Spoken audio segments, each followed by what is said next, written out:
And now the next case. All parties on Sias versus Graham. Step forward, please. 55-year-old Asian arts instructor Ted Sias is suing 19-year-old carpet installer William Graham for assaulting him while riding his bike. According to your complaint, Mr. Sias, you were riding your bike to work. What kind of work do you do? I teach internal health arts in Huntington Beach. In a school? Yes, ma'am. And a car that was being driven by one of these two young men, Mr. Graham, somehow passed by you, and he shouted something out the window, which made you angry. It startled me. It scared Startled me. you? Yes. So you got angry? Yes. And what you did in response was to ride your bike on an overpass where you were, and when you saw his car passing under the underpass, you picked up a rock and threw it at his car. Yes, ma'am, but it was actually a pebble, and I brought the approximate size that I dropped. Pebble, rock, you threw a something at his car. Yes. That made Mr. Graham very angry, Yes, right? ma'am. Yes, ma'am. And you got off the expressway to find him, Yes, ma'am. because you saw him do it. Yes, ma'am. And there was a confrontation. And that's what this lawsuit is about, because you said that during the course of that confrontation, Mr. Graham injured you and broke your bike. Yes. So let's start out. You're pedaling along, going to work. His car comes alongside you, and what does he say to you? It wasn't him. It was his passenger that screamed at me. What did his passenger say? I don't know. It was just a holler, a very loud holler. I wasn't. Which startled you. Yes, ma'am. And then what did you do? Well, I about fell off my bike. Then I picked up this little pebble, and I was thinking about dropping it. And when they pulled around, then he gave me the birdie. That was it. That's all it took to send me the rest of the way. So I did drop it. I wasn't dropping the pebble to cause damage. I was dropping the pebble as more of an act of, you do this to me, I do this to you, but I wasn't striving for revenge. I lost my head. Yeah, but he didn't do anything to you, sir, that involved any physical touching. I think his passenger yes, ma'am. said something to startle you. I think it's an accumulation of years of riding and getting people throwing things at me and hollering at me. I guess that one time I've been tired. I was riding my bike for 12 miles that day. I just lost it. Judge Judy continues in a moment. You see the passenger? Yes, he was, ma'am. Did you do that? Up!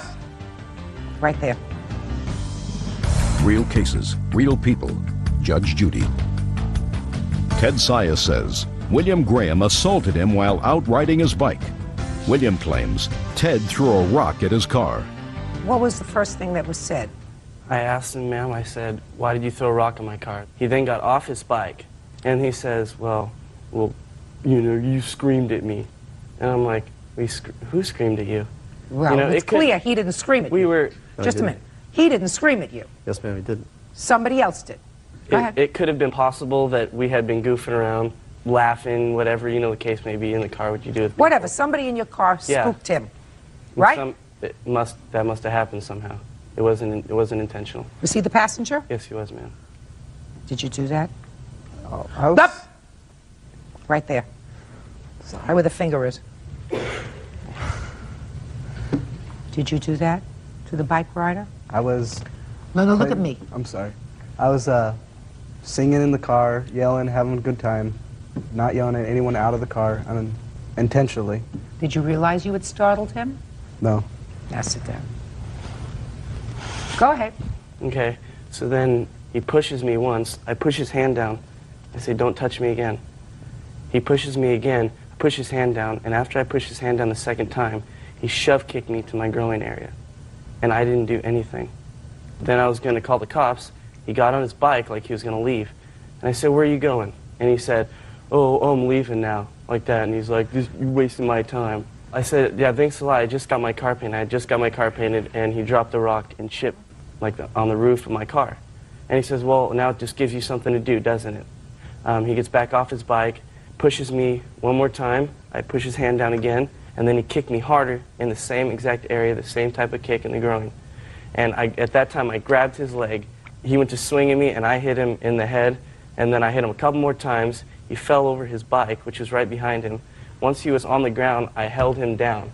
This is all in a position where I had a broken collarbone at the time because I was in an accident maybe a month before at the most, and I had a cast on my hand from torn ligaments. So I was really in no position to be starting a fight. What kind of accident? Car accident? Yes, ma'am. Mr. Sayers, you want to tell me your version of the event, sir? Basically, he's saying something to the effect of, you're going to pay for it, you're going to pay for it, or you're going to apologize. I can't remember which one or both. And he kept trying to get closer to me, and I kept telling him to stay away. I said it numerous times. I did what's called a push kick towards his groin. It was not meant to cause any pain. He says, what was that? But you did do that. I did do that, yes, I did. And he hadn't put his hands on you yet. He was No. He had not put his hands on you. No, ma'am, not yet. I did what I could, which was non-lethal. I pushed towards his face to make him lean back to go away. I pushed towards his groin. He didn't kill you either, Mr. Sayers. That's not lethal. If you look at the picture, you'll see it's probably lethal. My face doesn't look too pretty. I've probably got a birthmark that'll last me the rest of my life. You want to... Sure, I'll take a look. Thank you.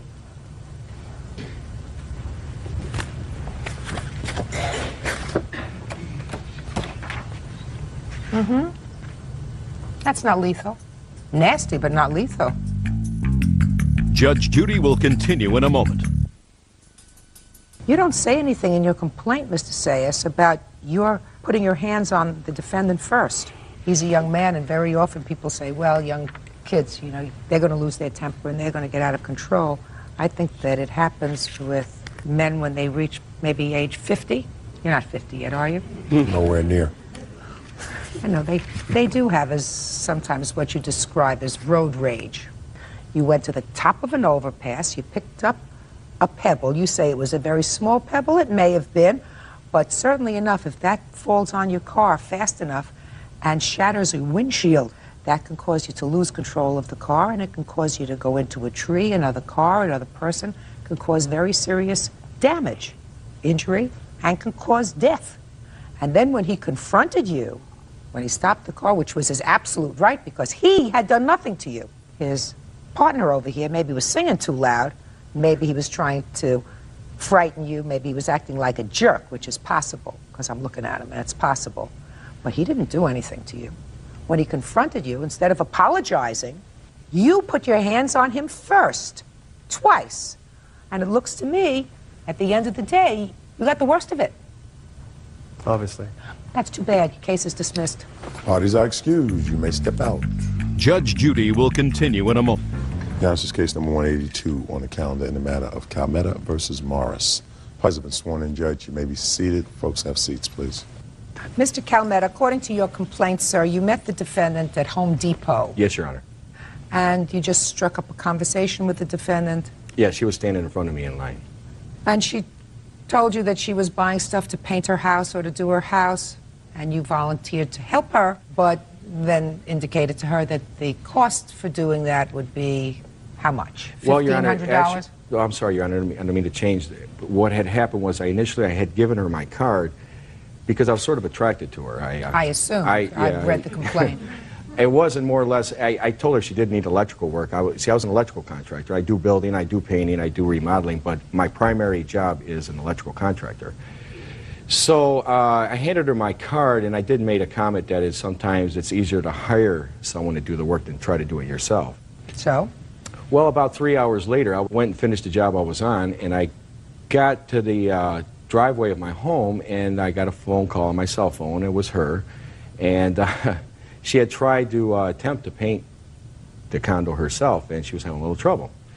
Apparently, the paint wasn't sticking to the ceiling, and she was getting blotches. And I sort of told her, I says, well, try to smooth them out. Well, what did she ask you? She said, how? Well, she asked me if I knew someone who could come out, because she knew that my primary trade was electrical, that if I knew a painter, if I could help her out. And I says, well, sure, I do, but it's going to be very difficult to get someone to come out on a drop of a dime. You know, this Friday night, you know, and figured I'd try to make a few phone calls, and nobody was calling me back. You didn't make any phone calls. You decided to go over there yourself. Yeah, I did. Oh. Well, I did call one person. I tried to. I called one person. You thought about calling somebody, but you went over yourself. Yes. Mr. Calmetta, let's keep it simple, sir. Yes, simple and honest. Yes. So okay. I ended up going over there, yes, and I noticed that her rollers were incorrect. She had the incorrect rollers. The paint was a cheap brand, and I asked her, I said, let's go to Home Depot, let's get a better quality paint, and let's get some rollers. So we went to the store, we picked up the correct supplies, we got back, and I did spend that whole, I got there from 4, I have the whole job itemized here. No, just tell me the stories. Okay, I'm just... You didn't itemize the job that day or no, the day after. it was itemized down the road. It was itemized down the road, close to this lawsuit. Yeah, right after... All right, so let's... Mr. Calmetta, Let's try to keep it simple. I So you understand. went to this store, you got better paint, and you got a couple of really good rollers. And then you went back and started to help her paint the Yes, house, right? Yes. Okay, let's hear. Well, we spent the whole week in there painting because it was a decent sized job. I had my employee here come by on Saturday. I was there till 11:30 Friday painting, and we returned Saturday in the afternoon after I was done with my regular jobs. And we spent. Well, I had left for 2 hours. He was there for the first 2 hours while I had went and did a service call. I returned. We were there together for about 5 more hours, and I stayed later to try to finish up the job on Which day are Saturday. you talking about? Shh. Sorry. Go ahead. That was May 6th on a Saturday. And then the last day I was there was Sunday, which was May 7th.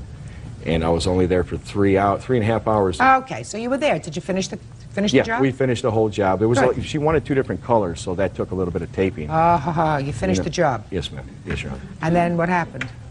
Well, there was also, things happened, and we talked about possibly going to South Beach with me. Okay, we were going to Going take to Florida. Yes, Your Honor. And I had purchased some tickets for us to go. When did you do that? Actually, it was Monday. I mean, right after the weekend. Yeah. Right after the weekend, you bonded Yeah. with the good rollers. At least I thought we did. And? And when it got closer to the trip, I'll try to make this short, something happened to her grandmother. How got much sick. later was the trip scheduled? Well, it was scheduled to leave on the 19th of May. So within a couple of weeks? Yes. Okay. Did you see each other between that time, between the Monday that you finished the job and the day you were supposed to leave on the trip? Did you go out? Did you date? Did you go to dinner? Anything? Well, we were both quite busy. So the answer is no? No. Okay. And? And like I said, 3 days before the flight, she had called and said that well, I tried to get in hold of her. She's kind of mad. I called her work. She didn't like the fact that I called her at work. I didn't think it was that big of a deal.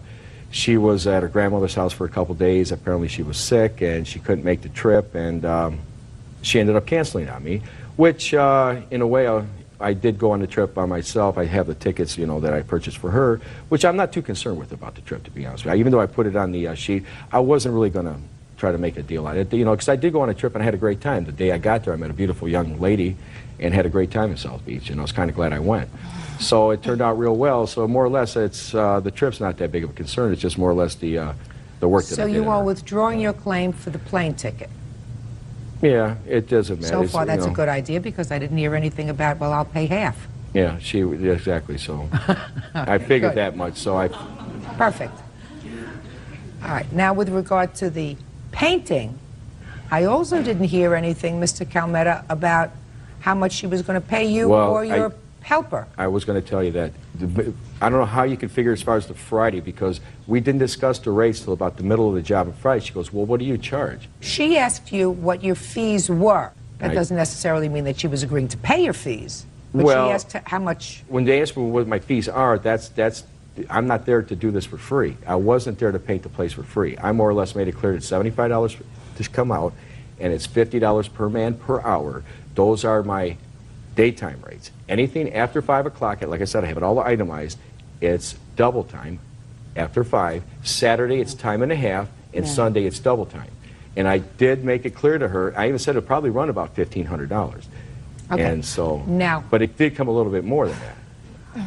Now, when you told her it was going to run her $1,500, what did she say to you? She had no problem with that. No, what did she say? Hi. She said okay. She had no problem with Okay, it. now, Miss Morris, Yes. let's hear from you. And we don't have to concentrate on the trip because the trip he's withdrawing because I understand that. he had a great time there with somebody else. Judge Judy continues in a moment. He already had the tickets bought, Your Honor. He came to my house with somebody else's name on the ticket saying I was supposed to take her, but instead I chose you. Is that true? Well, I was supposed to take some other girl that I had met, but Oh, yeah.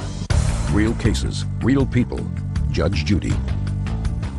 Richard Calmetta says former friend Sarah Ann Morris owes him for painting her condo and for airline tickets to South Beach. Now, Miss Morris, Yes. let's hear about the painting.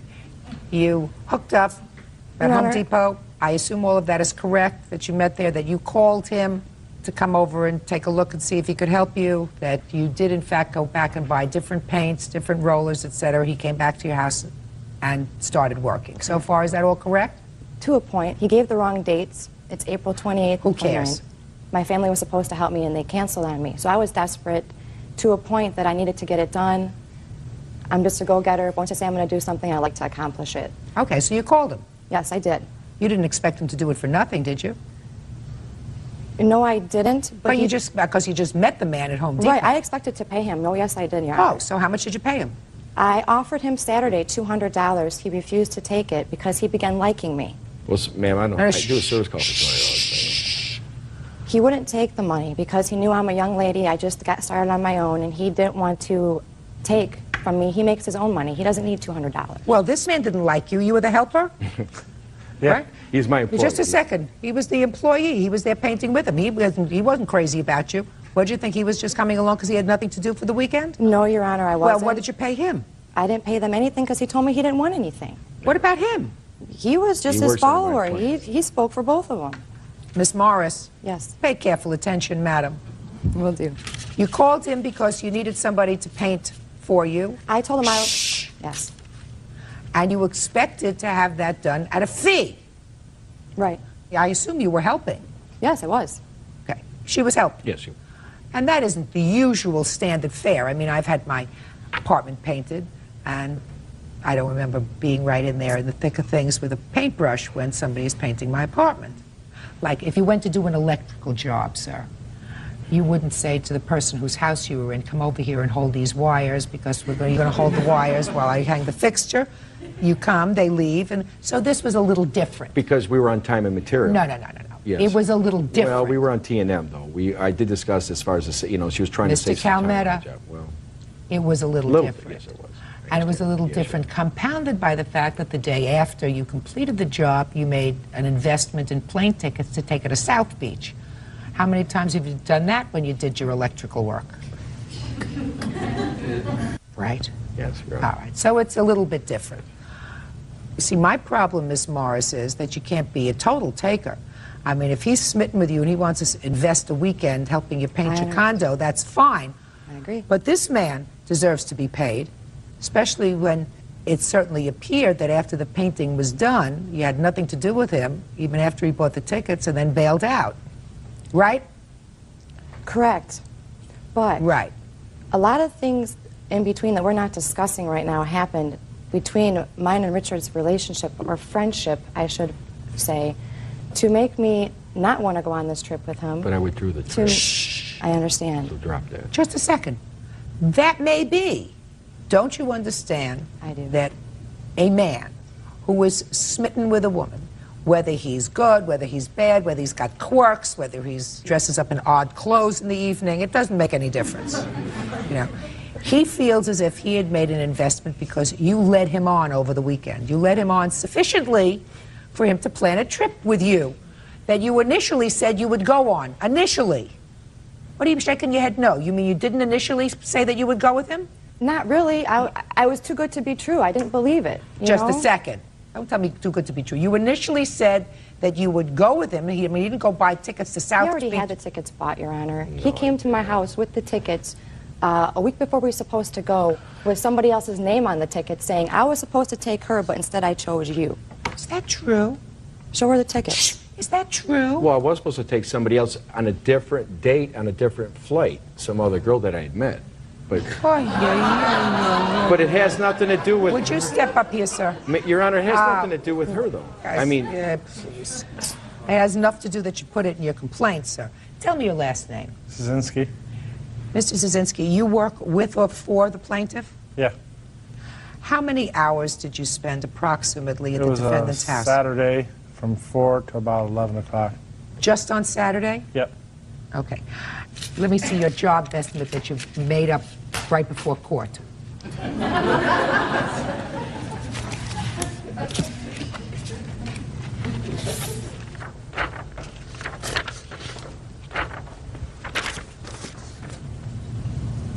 Okay. Now, you say that you get $50 an hour. Yes, Your Honor. That's standard contractor's rates. For you and for... It's per man per hour. Per man per hour. We charge 75... Mr. Calmetta, I don't believe you, sir. I don't believe that you had a discussion with her prior to you doing the job, fixing the fees, including $50 an hour for you and $50 an hour for Mr. Szynski over here. I have overhead as far as Pay his phone attention, bills. sir. Yes, I understand that, but that's Pay what I charge attention, as an employer, though. I don't believe you had an agreement with her. I had told her what the rates were. Listen to me, sir. I don't believe that you had a contract with her. There are too many things that do not ring true to me, including the fact that you prepared this right before you came to court.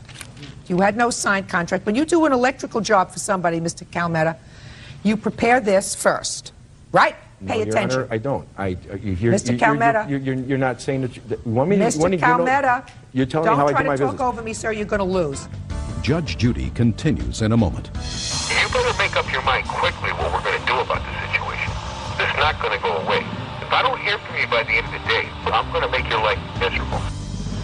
Real cases, real people. Judge Judy. Richard Calmetta says former friend Sarah Ann Morris owes him for painting her condo and for airline tickets to South Beach. Mr. Calmetta, if you are an electrical contractor or a building contractor, and I have dealt with both. I understand, but when you do a job, you outline what the job is: cost of hours, cost of paint and materials, cost of electrical supplies. You sign it, and they sign it. That's on a bid. This was not a bid. That is not a bid, sir. I have never dealt with anybody on a big job for $1,500 or $2,000 where we didn't have a contract, even a painter. The painter writes down what color they're going to paint the foyer, what color they're going to paint the living room, what kind of paint they're going to use. I sign, they sign, I have a contract. And if you're in business and if you have employees, that's how you do your electrical work as well. And if you don't do it, then you're not a very good businessman. This was done later. I don't believe that you had a contract with her, but I do believe that you are responsible to pay Mr. Szynski. Do you understand? You can't be a taker. I don't want to be a taker. Good. So how much do you think it was worth for you to have your condo painted over the weekend at the drop of a dime? You tell me how much you anticipated paying somebody else. The estimate that I show for the work that they both did came out to about $300 worth of work. I'll be willing to pay That's ridiculous. Richard $300, his I do that partner. on a service call, Your Honor. I have a tape here, also, Your Honor, that has him threatening me and also saying that he did the paint job out of the goodness of his heart because he liked me. Oh, well, let me hear it. Let me hear that part. I want to hear the It's three threats. different messages because it... I just want to hear that he did the paint job out of the goodness of his heart because he liked you. Okay. Yes, Sarah. I'm going to need to hear from you today. We're going to have to figure out what you're going to do about this situation. This needs to be taken care of. I gave you my time. I spent a whole weekend over there painting your place. For the goodness of my heart. My time is very, very, very valuable. I did that out of the goodness of my heart. Spend time with you because I liked you. What a mistake that was. Knew when I handed you my card that I was interested in you. That's why I even came over. You weren't attracted to me. You should have never had me come out there. You knew why I came out there.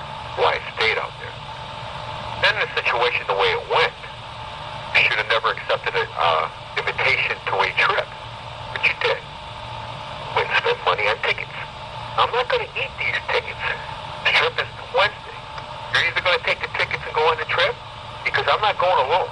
Now again, I'm not on a drop of a dime. I'm going to find somebody to go on this trip here in a couple days. Now I'm not going by myself. You better make up your mind quickly what we're going to do about this situation. It's not going to go away. I'm going to make your life miserable. Not only will I make it miserable by suing the out of you, and maybe some other things too, I'm going to pull some strings at your job. So I'm going to spend the whole day tomorrow on a mission of getting back at you for what you've done to me. Now, I don't want to have to do all these. But if I don't hear from you by the end of the day, first thing I'm going to do tomorrow, I'm going to pull some strings, because I know people. I don't want to have to do this, but I will. Now, if I don't hear from you, Sarah, by the end of the day, well, it's Judge Judy will continue in a moment. Mr. Szynski, you came here as a witness today. Is that Yes. right, sir? Well, you're going to leave here the owner of a judgment, because Ms. Morris indicated that minimally she thinks the job is worth $300. It's probably worth closer to $600 or $1,000 to do the entire job. But I believe that Mr. Calmetta was not doing this job to be paid. He was doing this job for another reason. However, you were not. The court will enter a judgment, but the judgment will be paid, Ms. Morris, to Mr. Szynski in the amount of $300. Your claim, Mr. Calmetta, is dismissed. That's all. Parties are excused. You may step out. Judge Judy will continue in a moment. Yeah, this is case number 119 on the calendar in the matter of Williams versus Stowers Yount. Parties have been sworn in, Judge. You may be seated. Folks have seats. Bird, would you take the puppy on a leash and hold it over there with you, please? Friendly puppy? Oh, very friendly. Great. Better be. Better be, huh? You know I don't like dogs, Judge. Right? Because they said that my son would hold him. Oh, sweet. Yes, he does. He really does. He really likes dogs. You can put him down. You can put him down. Great. Okay. Now, I don't think there's a very difficult case. The jingles could come off, maybe. If you take those off, she won't have a collar on. Well, she's not going any place in court. All right. Mr. and Mrs. Oyams, according to you, you had a dog, a Chihuahua. And how long did you have this dog? We had her for about 4 months. And somehow the dog got lost around Christmas time. Right. Tell me how the dog got lost. Well, I guess she had went out in the backyard, and then she came up missing. And what we had figured, we were putting a pool in our backyard at the time, so there were a lot of different contractors coming and going. And, Ms. Yount, you found the dog. Yes, I was with my son Darren. We were up hiking in Cucamonga Canyon, which is 2.5 miles away from where the Onions live. And we found her at the end of a dirt road at the trailhead to the trail that goes up into Cucamonga Canyon. When did you find her? On December 28th. And might I say that when the Onions talked to me and when the police were at my house, the next morning they came back and said they found their Petco receipt and they had lost their dog on the day of this Petco receipt, and it was November 12th. Is that what you said? I told her that I had lost the dog after I had taken her to get her groomed by the Petco. Who are these two people? This is my daughter Tania, and this is her schoolmate Karina. Okay. Would you step up with your mom? Now tell me your name again. Tanea. Tanea. Is this your dog? Yes. How far do you live from each other? Or how far did they live from where you found the dog? Probably about 7 long blocks or so. So not far. No. So when they came to your house, I assume somebody saw the dog with them. How did that happen? I was walking my son to the school bus stop, and Karina saw me with Chalupa. Don't tell me what anybody saw. Okay, I saw Karina with. You may have seen her. Yes, I saw her and we spoke. She said, "Oh, where did you get the cute dog?" And I said, "We found her. We're looking for her owner." And so that was like a week after we had found her. So I was walking Darren to the bus stop again, and by then we had had her for almost 3 months. And Karina came out of her house and she said, "Oh, cute dog, where did you get it?" And I said, "We found her," hoping that she would remember that that's what I had said before in January. Well, that afternoon was when the Onions called my son and he showed him our dog. Okay, but it's their dog. I don't think so. Sure it is. Look, a Chihuahua is not one of those real common breeds of dogs. 7 blocks away from where you found your dog, they lost their dog. No, we did not find her there. We found her 2.5 miles away when we were hiking. Oh, okay. She was 2.5 miles away. 2.5 miles away. At the end of a dirt road. So what? Do you see any reason whatsoever that these people would come, look at this dog, and if it wasn't their dog, say to you, "That's our dog"? I mean, I have a dog. I can tell my dog. Excuse me. Can I say something? Is this their dog? Yeah. Here. Hi, Precious. Here's your dog. Hi, Precious. Precious. Okay. Excuse me, but there are lots of Chihuahuas. I've taken her to the vet. They said their dog had a broken tooth. No. I have from my vet a report. He said this dog has no broken tooth. Miss Yount, by the time they lost their puppy when their puppy was 4 months old. Dogs lose their teeth when they're about 5, 6 months old, and then they get new teeth. I mean, I don't understand you. You found the dog not far from, if it's 2 miles, it's 2 miles. If it's 7 blocks, it's 7 blocks. in the foothills where there are bobcats, coyotes, hawks, owls that eat dogs. There are more than one female Chihuahua in Have this you found neighborhood. anyone else in your area who had lost a female Chihuahua? My vet says... I don't tell me what not your lost. vet says, Miss Young. Did you find anyone else who claimed to have lost a female Chihuahua in your general vicinity? Drove. For 3 months, I was driving around So looking the answer for is signs no. before I decided to have the dog spayed. When I went to have Just her a second. licensed, Hey, they said you're I not, had to you're pay not a paying penalty. attention. You just keep talking. Well, You this just is keep... my dog. I've no, had it's her not for your 6 dog. months. No, it's not your dog. You found the dog that was lost by someone. You didn't buy the dog. I assume you notified the police at the time you found the dog. No, I did not. Why don't you let your daughter take the dog outside so she's not growling? The thing is, Why they have didn't not you... shown me any no, proof just at a all. minute. I'm asking you a question. Take it outside. The first thing that I might do if I found a pedigree animal was to notify my local police department. I wouldn't just drive around the neighborhood and look for signs. Why would they say, when they first called and left a message on my answering machine, they said that this was a male, they lost their male Chihuahua? That's what I'd like to know, too. They said they lost a male Chihuahua. Who called her? Your Honor, I did. Yes? I have a When- tape of it. Oh, let me see. Let me hear the tape. Do I play it right here, or? Right in the microphone. We were informed that you have a dog, a Chihuahua dog, male. That is our dog. Can you give us a call so that we can come down and pick his dog up? Phone number is 483.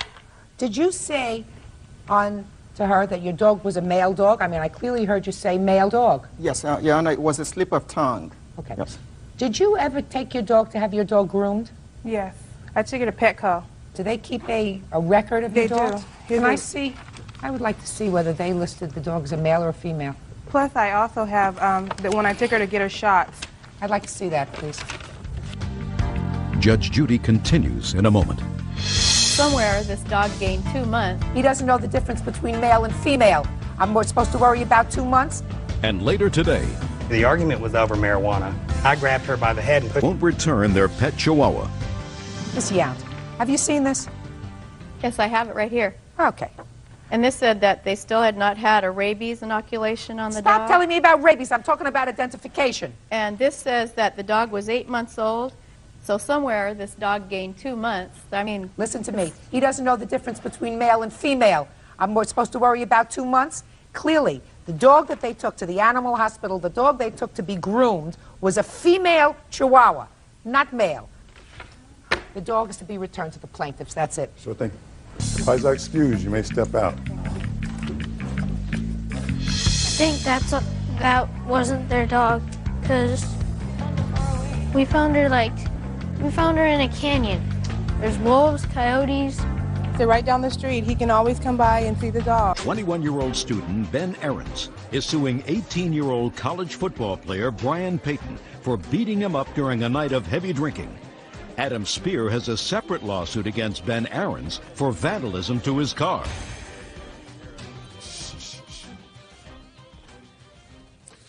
Yeah, this is case number 50 on the calendar, the matter of Ahrens versus Payton. Parties have been sworn in. Judge, you may be seated. You folks have a seat, please. All right, Mr. Ahrens, it is your claim that Mr. Payton assaulted you. Correct. There is sort of a companion case here that I will address either during this case or at some point immediately after involving a Mr. Spear. Is that you? That's correct. And you weren't actually there during the course of this whole event, but you allege your car got damaged by Mr. Ahrens while he was drunk. When did this assault take place, sir? The assault itself occurred at 3 o'clock in the morning. I was with my friends. I need a date, sir. December 18th. At 3 in the morning. 12/18/04. Correct. Where were you? I was in the parking lot of the Hilton Hotel, located in Corvallis, Oregon. What were you doing there? My friend had a party right next door. It was his birthday party. And what time had you arrived at the party? 10 o'clock. How many people were there? Roughly 8. A lot of drinking. Yes, we were all over 21. I didn't ask how old you were. I said there was a lot of Yes, there drinking. was a lot of drinking. What were you drinking then? I was drinking Miller Lite. Nothing other than beer. Correct. And what happens? We were outside, out front. There's a fence separating his house and the parking lot. And we were out front there. I was with my friends, Jason. Well, they're actually acquaintances. About 3 girls came out of the Hilton Hotel. At that point, we called over to them to come over and talk to us. So they came over to where we were. What did you say to them? I don't exactly remember exactly what we said, but we said, hi, what's going on tonight? What are you guys doing at the Hilton? At that point, approximately 3 to 4 men came out of the hotel and immediately came over to where we were. Mr. Payton targeted me specifically, and he started going after me. I could tell he wanted to fight. He was very aggressive towards me. Well, tell me what he did, sir. He said as soon as he came out of the hotel, he said that he saw me looking at him and saluting in a Hitler-like way. I don't know what he was talking about.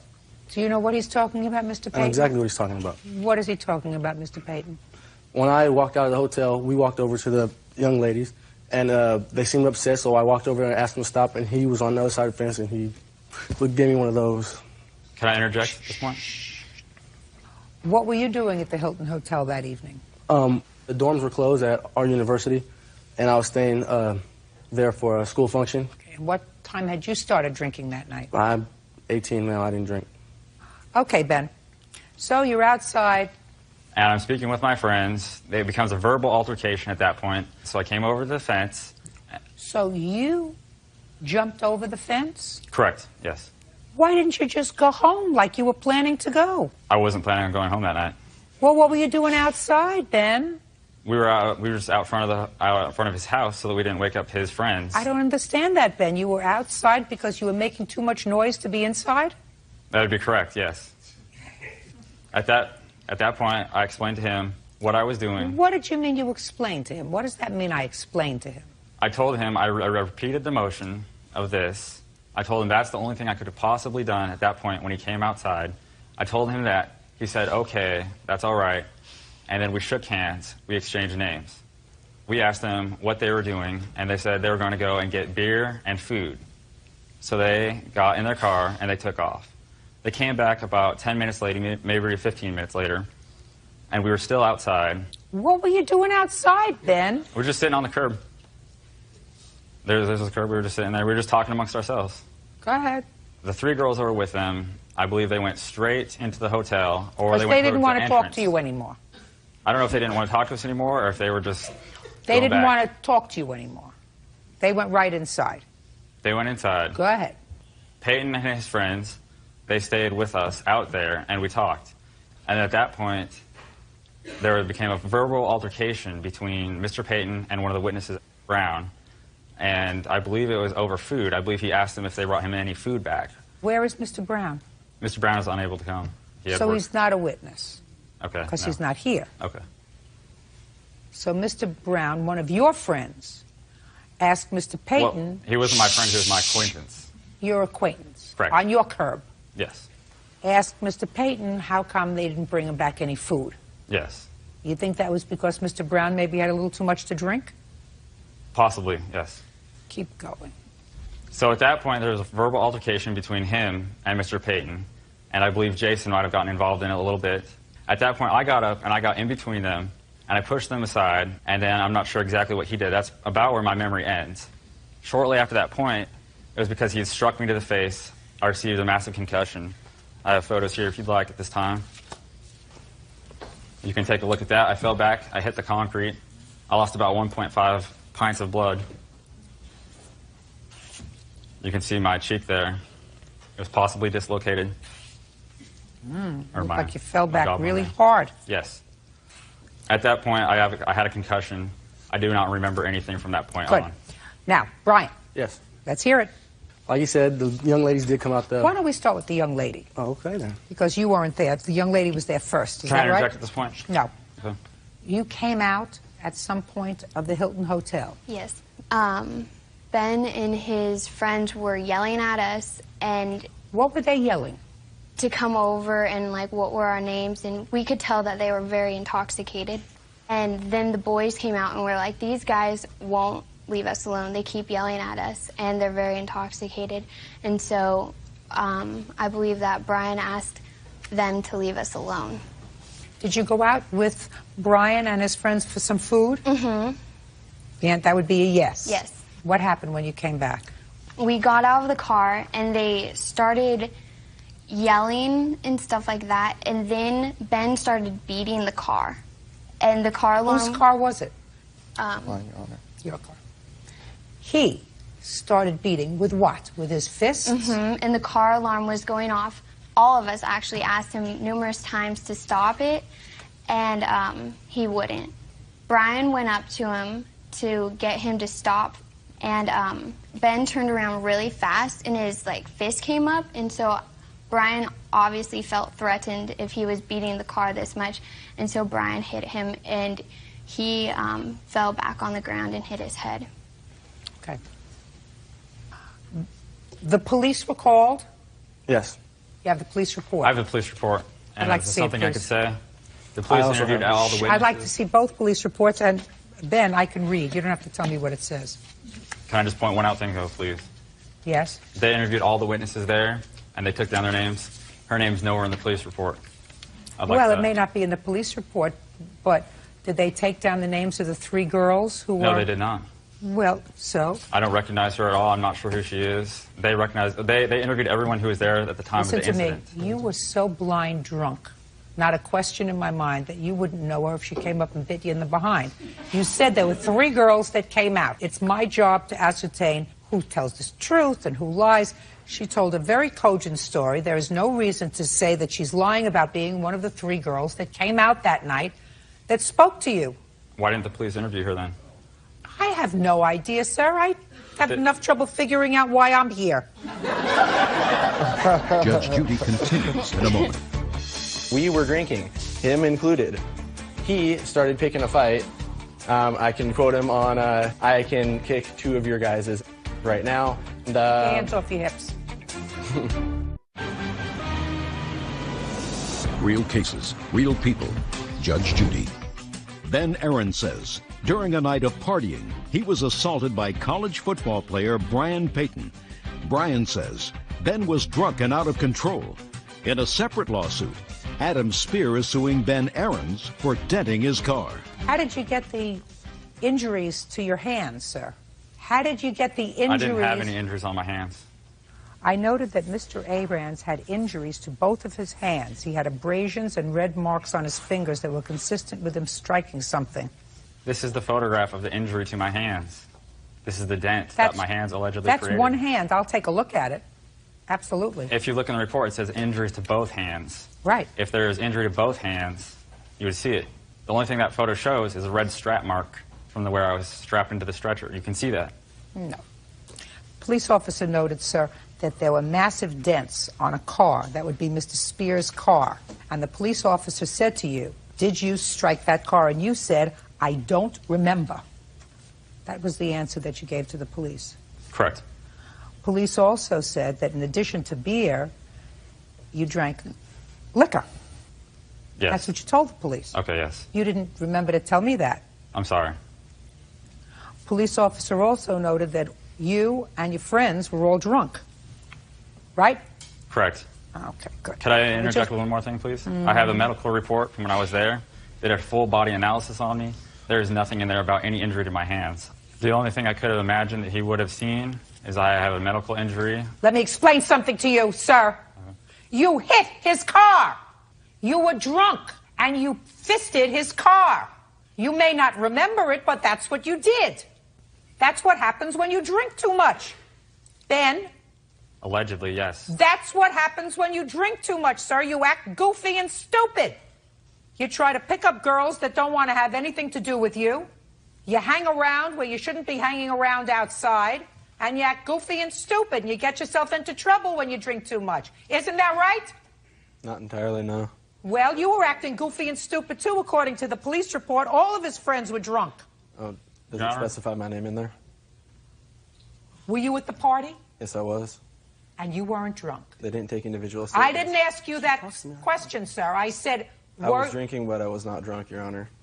I'm here for a reason. I'm not his friend. I met him that night. Good. I'm here because I can remember things. Everybody else there was too wasted. Why? She wasn't wasted. Huh? I'm talking This at the party that we were there. This young lady isn't wasted, sir. And you know what? She also wasn't there at the moment of the assault. Step up. Step up. Go ahead. kind of twisted that around a little bit. I'm not denying that he hit any car. I Good. didn't. So let's start Okay, there. let's start there. He hit the car. I did not see him hit the car, no. So you weren't there the entire No. time? No, I was outside most of the time. I was inside for maybe 3 minutes the whole time. He was there when I actually got hit. And I was there claims- and witnessed the assault. Let's hear it. Let's hear it. Okay. Take All your right. hands off your hips. We were standing there having drinks. His friends and him among us had beer. They brought a case of beer. We were drinking, him included. He, Mr. Payton, was pretty hot-headed the whole time. The moment he came up, he started picking a fight with me and Brown, who's not here today. I can quote him on, you guys are pretty stupid. I don't want to hang out with you guys. I don't want to sit here and drink with you. I'm going back to my hotel. I can kick 2 of your guys' right now. That set me, who's pretty hot-headed, if you can't tell, and Brown off. We kind of got up in his face, and he did the same. Some words were said. That's when Ben said he came up and tried to break up the thing. He went back to the hotel for a while with the girls. We still hung out with his 2 other friends. He came back out.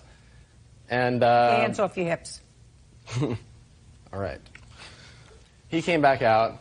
Some more words were said. Ben, at the time, was sitting on the curb drinking a beer. He stood up. Ben wasn't even looking at him. We were all talking. He walked over to Ben and cheap-shotted Ben in the jaw. So after they left, instead of going back to the house, you stayed in the parking lot. You remember why? It's a place to sit. We were there already. I can just stay where I want, I believe. It's not against the law. I love it when it all comes together. Just let him talk. Right? That's what you do best. Mm-hmm. Mr. Payton. Yes. Here's your problem, sir. Your problem is the statement that you made to the police. And the sum and substance of that statement was that he was loud and obnoxious and drunk. Yes. And he kept hitting on Mr. Spears' car. Correct. And you told him to stop. And he walked away, and he came back and he hit the car again. And then you hit him.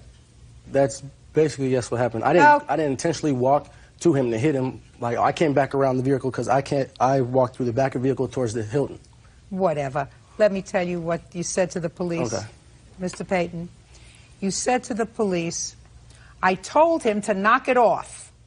Mr. Payton said that he started to walk away twice, and each time Mr. Aarons began striking the vehicle again. Mr. Payton said that he told Mr. Aarons one last time to quit striking the vehicle, and when he failed to stop, he hit him. Yeah. I asked Mr. Payton how many times he hit Mr. Aarons, and he said twice. And that you struck him both times in the face. Yes.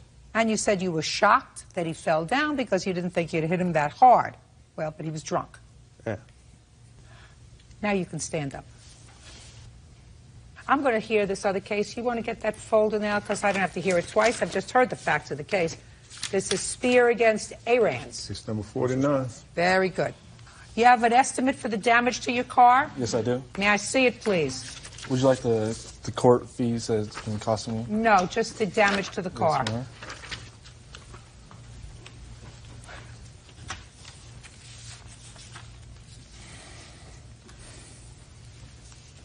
Who's Mr. Norris? Is he a friend of yours? Yes. Okay. Let me tell you what Mr. Norris told the police. It says in the police report, this is the interview. Mr. Norris stated that after Mr. Payton told Mr. Aarons 3 different times to stop hitting the car, he walked up and struck him in the face. Yeah, I'm not denying that I hit him. You can't do that. Brian, you can't do that. Now, do you have any unreimbursed medical bills, sir? Yes, sir. Oh, ma'am. Hand them up.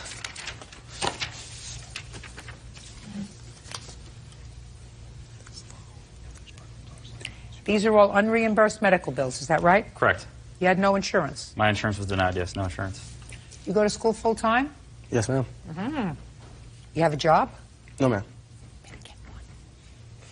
You can't hit somebody because they're damaging property. He has over $5,000 in unreimbursed medical bills. You have to take care of that. I say this to you, sir, that I think you behaved badly that night, but for the fact that this young man had no right to hit you, believe me, you would leave here today without a judgment. But the law is clear. You cannot defend somebody else's property with physical violence. So I'm awarding you your judgment of $5,000. You are entitled to that. On your claim, I'm awarding you a judgment against Mr. Arans for $1,500 so that you can fix your car. Anything you want to say to me? I have right here a list of all the instances where people were hit by OSU football players in the past several months here. And I believe that this shows that there's a lot of animosity from athletes who are out of line and out of control. This happened at 3 a.m. past curfew. Listen to me, sir. I have no particular axe to grind. I don't even like athletes. What I don't like are young people who get so drunk that they can't remember what's happened. According to the police, according to the doctor, you reeked of alcohol, you had no memory of the assault because you were drunk. Because if you had had any kind of negative vibes with them during the course of the evening, and if you were sober, I can't believe you would be stupid enough to sit in the parking lot of the hotel where they were staying, not you. That's what you keep wanting to answer me, sir, and I'm telling you, that's what happens when you're drunk and stupid. Bad things happen. That doesn't mean he had the right to assault you. It just means that your actions, your purposeful actions in consuming too much alcohol was the proximate cause of all of these events that spiraled out of control that night. And if that's the way you can consume your alcohol, I suggest to you that you don't drink anymore. This case is over. Thank you. Parties are excused. You may step out. Oh, they give me one of these. I'm not dumb. I'm not going to mistake one of these for, come on over here, have a drink. It was dark. It was night. It was 3 a.m. I don't think he can see that far. We wanted nothing to do with him and his drunk friends. I'm definitely going to reconsider, what I do with my life, but, it's too bad that stuff like this has to happen. My car was damaged and paint chips were on the ground, and I couldn't believe what happened. I do not believe that I can physically do those dents to someone's car. If I am, I guess I'm Superman.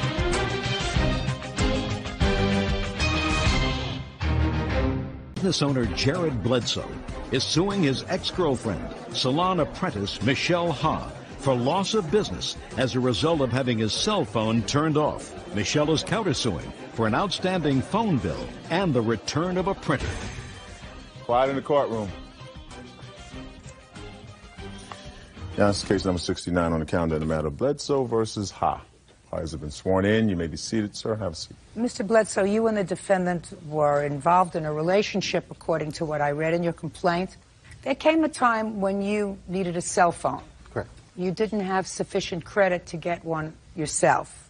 And Ms. Ha said that she would get one for you, as long as you agreed to pay the bills. Mm-hmm.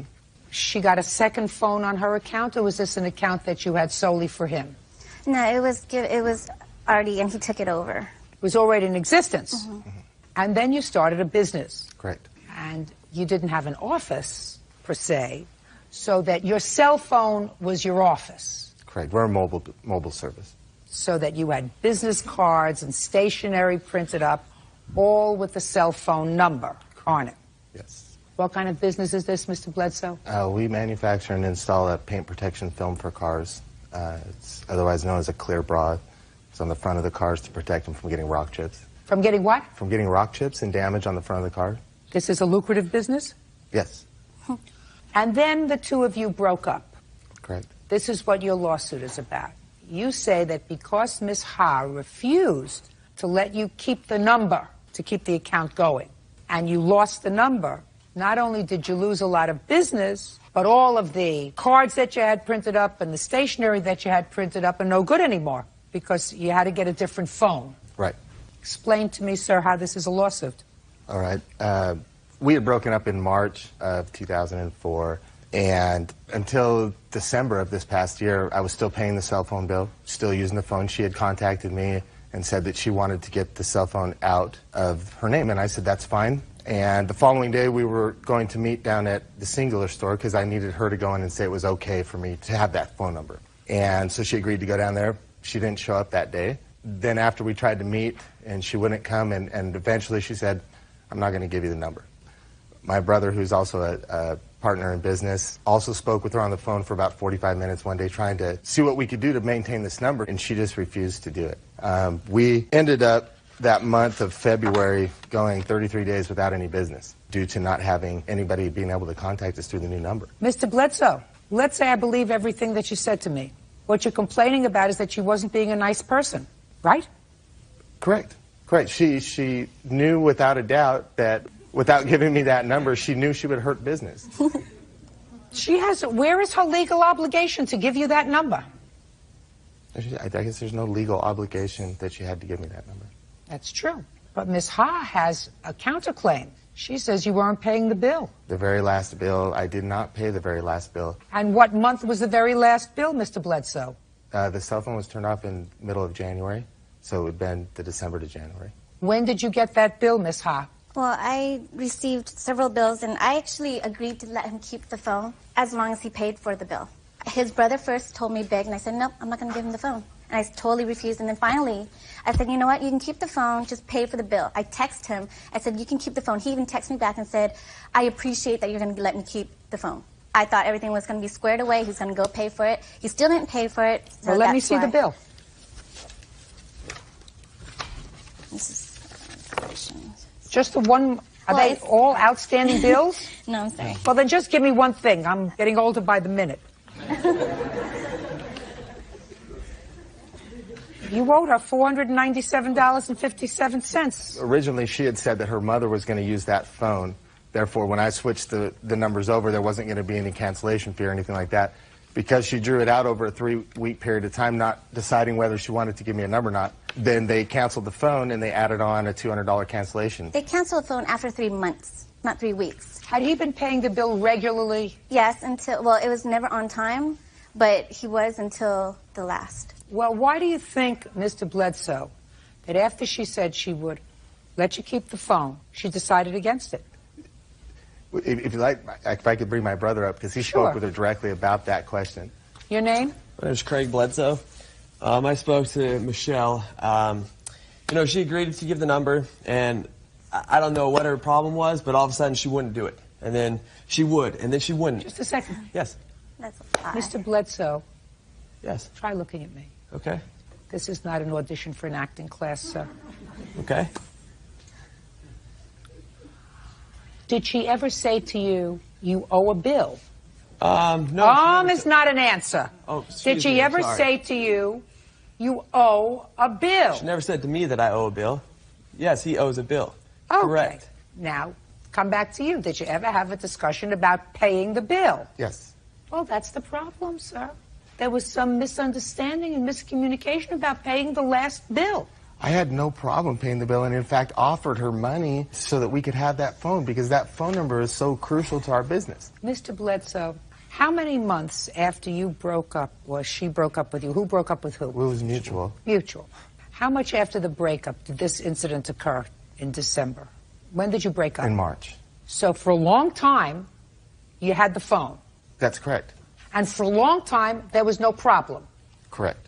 The problem arose when Michelle and I were dating. We had had 2 cars repossessed. I felt responsible for it. Therefore, I had told her that I would give her $250 a month towards her car payment as long as I could afford it. Therefore... What do you mean you felt responsible? Why did you feel responsible? Because we were living together and I was using the car. Both cars. And so therefore... Go ahead. He was using... I got him 2 cars, and he got them both repossessed. And countless of that, like credit cards he used to take to strip clubs, everything. And I saw a statement. Yeah. Not sure. Just to sit down. Now I don't need you anymore. Fair enough, but I got a lot to say about her side of the story. I mean, I would see things on my statements. So that things started to get nasty before. Things have been nasty. Is that right? Before. In any event, Mr. Bledsoe, Ms. Hobb has no legal obligation to permit you to keep a cell phone in her name and allow you to keep the number. There is no legal obligation. Being a nice person, she could have done it. She chose not to, even if there wasn't an issue with regard to the final cell phone bill. So you don't have a legal case against her. Moral, maybe, but this is not moral court. It's a legal court. Understood? Yes. Very good. Judge Judy continues in a moment. That's your printer? No, that's not my printer. Do me a favor, Bert. Take a look at the receipt and see if it's the same make and model. Oh, I can't believe I went to law school for this. And later today... I felt sorry for her that she was with him. You know who the only person I feel sorry for right now?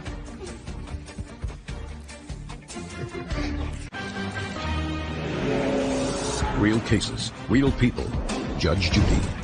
Jared Bledsoe says ex-girlfriend Michelle Ha owes for maliciously cutting off his cell phone. Michelle says Jared tried to skip out on the bill. Now, let's get to your counterclaim. As I said, I'm not deciding whether or not you were nice, you were not nice. All I want to know is how much he owes on the past due phone bill. $497. No, that's with the cancellation fee. I want it without the cancellation fee. $342.48. Good. $342.48. That's what you owe, sir. We had brought this, we had had a dispute about printer and a computer, so we had brought that to give to her. Officer Bird will take care of that. That's your printer? Can you turn it around, please? No, that's not my printer. Gosh. I have a printer. It's a gray and black one, and when I got a computer, it came with it. And then when he gave me back my computer, he never gave me back my printer. And I have the receipt right here. Do me a favor, Bird. Take a look at the receipt that she has and see if it's the same make and model. Oh, I can't believe I went to law school for this. That was Lexmark? Yeah. Mr. Bledsoe, does this one work or not work? It works. Good. Give it to her. Perfect. He owes you $342.48 for his phone bill. There's your printer. Bye. Good luck. Are you back in business? Yes, we are. Good. Good luck to you. Parties are excused. You may step out. I wanted to do this civilly, and he wouldn't take care of it outside, so he likes attention, so I gave it to him. As moral as she tries to act and she is, what would the moral thing have been to do in that situation? I just want all ties cut with him. I just think it's sad that this world's full of selfish people that are ignorant about the things that they do in their life. And now the next case. All parties in the matter of Austin versus Atwater Mayfield. Step forward, please. 26-year-old retail salesperson Courtney Austin is suing her former friend, maintenance technician Fred Atwater, and his fiancée, 23-year-old restaurant manager Sylvia Mayfield, for collect calls from jail, gas money, and lost wages. Fred and Sylvia are countersuing for harassment. Miss Austin. Yes. According to your complaint, you and Mr. Atwater dated for a little while. Then he went to jail. Yes. Why is that funny? Because we never dated, Your Honor. It was just only... I said to her, according to her complaint, Okay. the two of you dated for a while and then you went to jail. I didn't think the going to jail part was funny.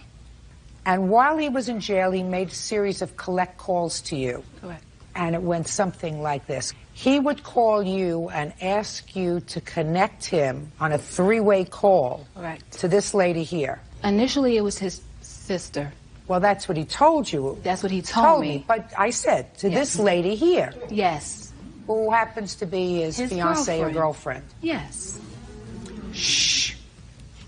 Now, every time he called you collect, it cost you $2.70. Correct. So you want him to pay for that. Correct. And then after you found out that he had this girlfriend, somehow you became friendly enough with her so that she asked you to drive her up to jail to pay his bail.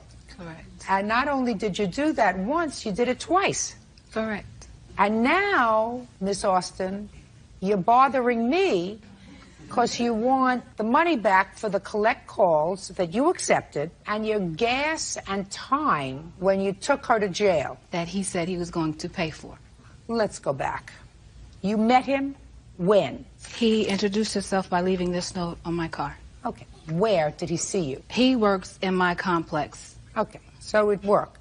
I didn't have to see that. He left a note on your car. Yes. You got to know him.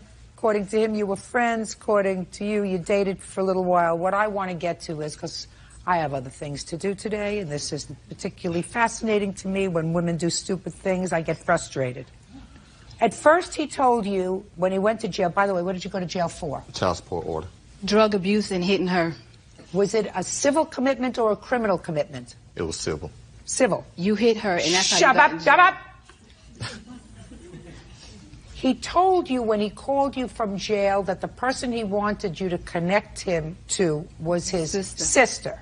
How many such phone calls did you accept under the assumption that you were connecting him to his sister? One. And after that, you heard that it was his girlfriend. No, I didn't know it was his girlfriend until she called me back trying to figure out who was three-waying the calls for him. And how many calls had you accepted up until that time?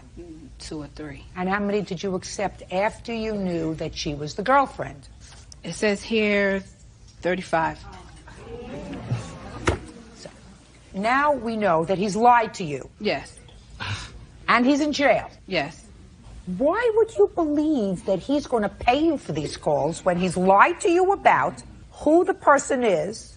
He's not from that area. Me just moving from Los Angeles to Georgia, I was trying to put myself in his position, needing a friend. So I was trying to look out for him. It wasn't like I was trying to make him my husband, my man, or anything like that. We were friends. And in that, he told me that he had after I found out he had a girlfriend, and I took her, I felt sorry for her that she was with him. You know who the only person I feel sorry for right now?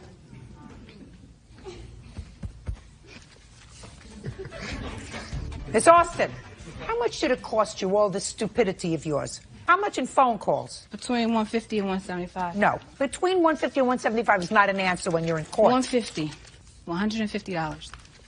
Now, Mr. Atwater, Yes, ma'am. who's supposed to pay that $150? Well, since we were friends, I appreciate the call she did accept for me, but Why didn't she collect the call? They ain't have a phone at the house. Quiet.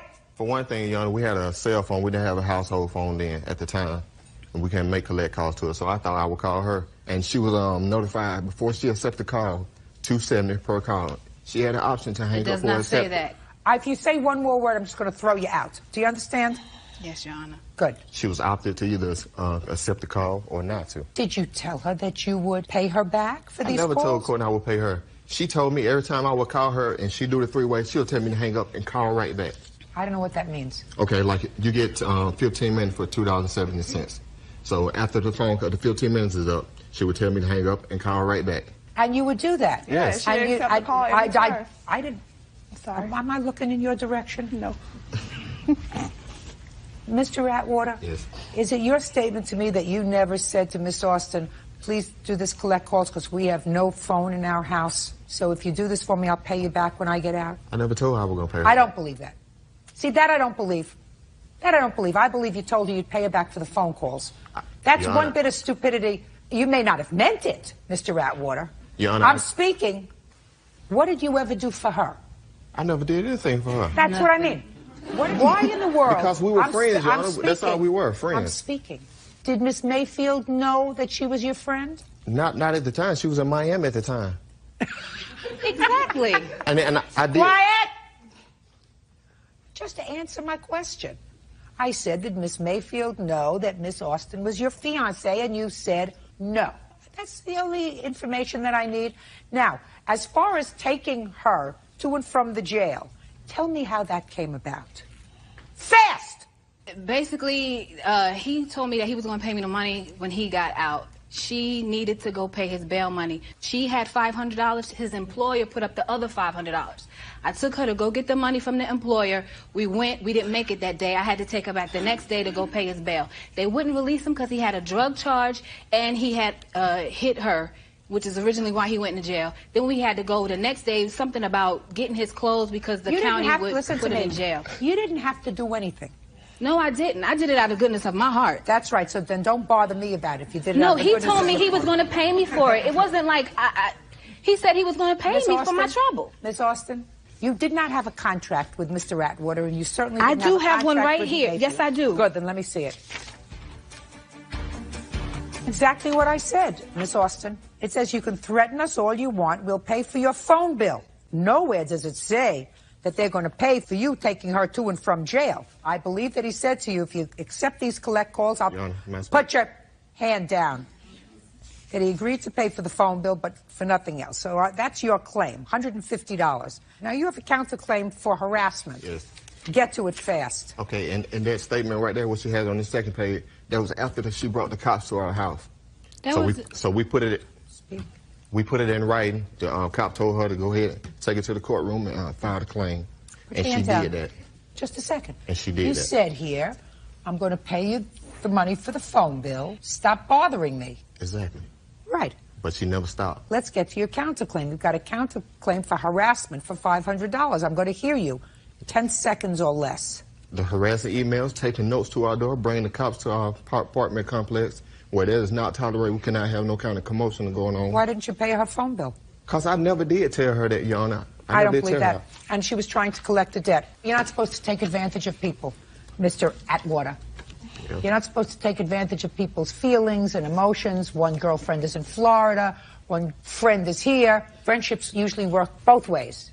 She does a favor for you, you do a favor for her. You did no favors for her. You were a taker. You have to pay her back for the phone. Put your hand down. Are you still bothering them? No. Good. Judgment for the plaintiff in the amount of $150. Your counterclaim's dismissed. Parties are excused, may step out. She did out of spite. That's all it was. That's out of spite. She thought we had something going on when it was just a basic friendship. No, definitely not. He's not my type. After I told her that we were going to get engaged or whatever, she had stopped all the calls and started harassing us. One of those trips where I went to go pick up the money, I drove myself. She didn't drive herself. I drove her twice. The second time she did take me, but I also paid for gas and food while we were down there. She did pay gas money. She didn't feed me. The food was no. I didn't know her, so I wasn't going to ask her to take me anywhere. That was his friend. I'm happy with the telephone bill. I have no hard feeling with Courtney. I just get satisfaction in knowing he'll be back in jail soon and no one else will take his calls.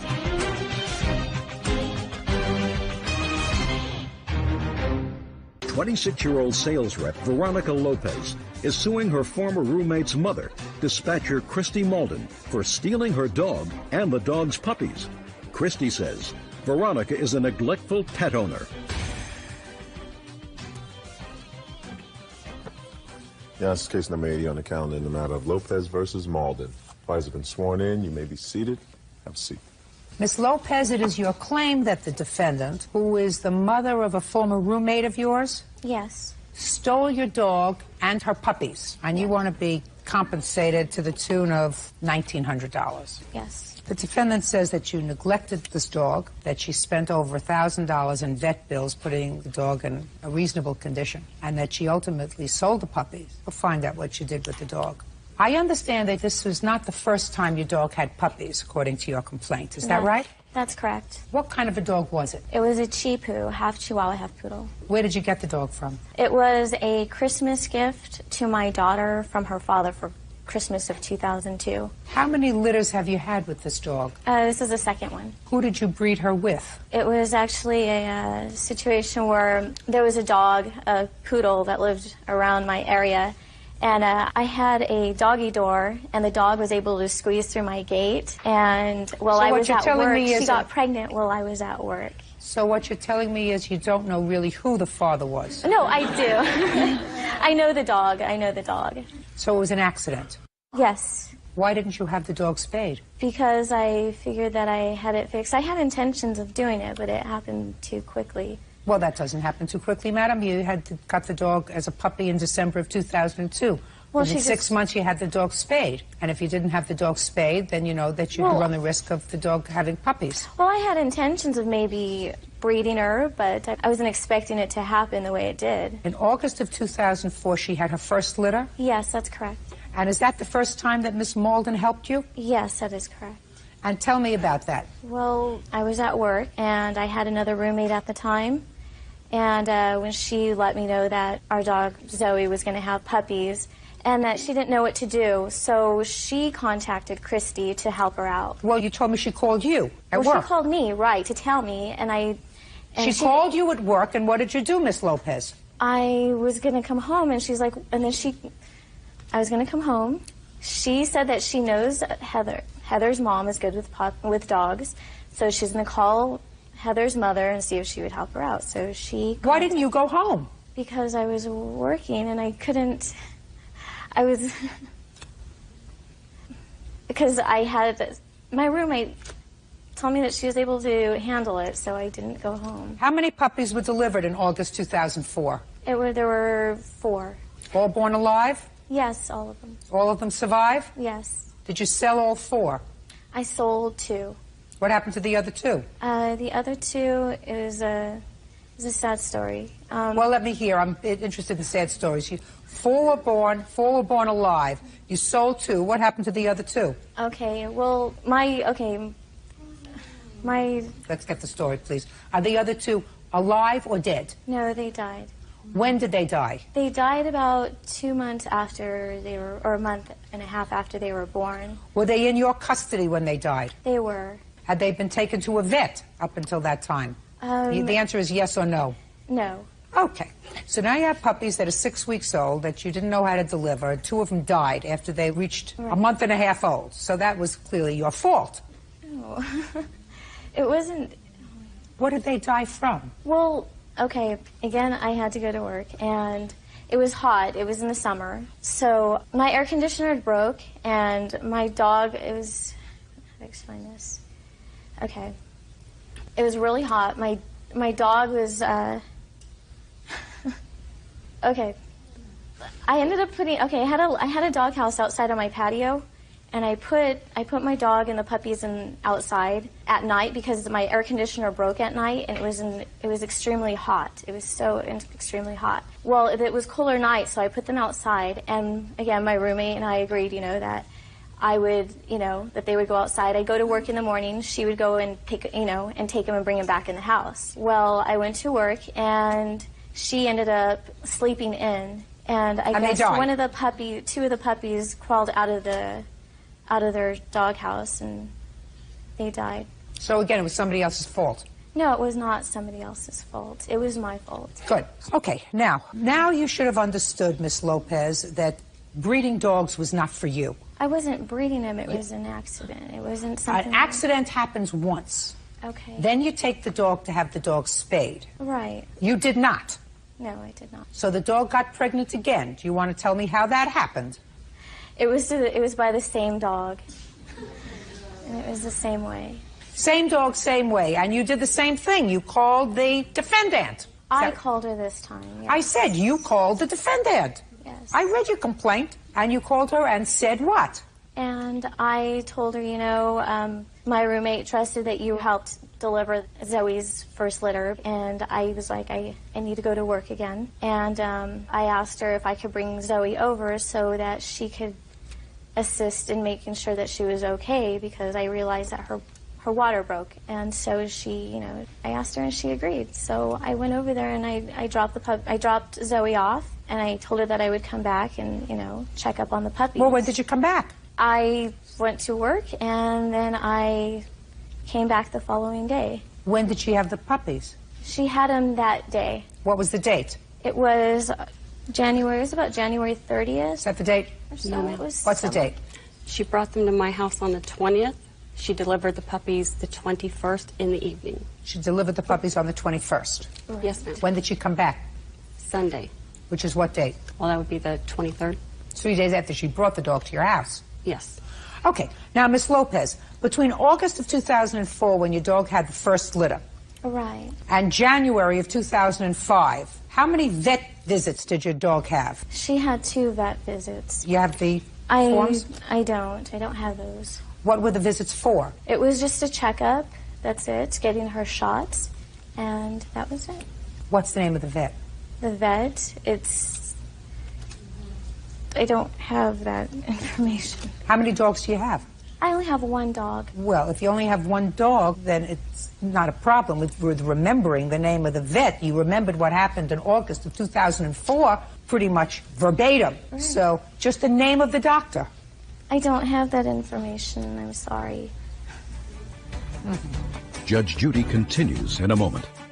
You certainly don't have any room up here to take care of yourself, a 5-year-old, a dog, and 8 puppies, because you couldn't figure out that doggy door was going to be open and closed and open and closed and open and closed. So you got to think about that. Real cases, real people. Judge Judy. Veronica Lopez says her former roommate's mother, Christy Malden, stole her dog Zoe and Zoe's litter of puppies. Christy says Veronica has no right to be a pet owner. Okay, Ms. Malden, the plaintiff brought the dog to your house on the 20th of January.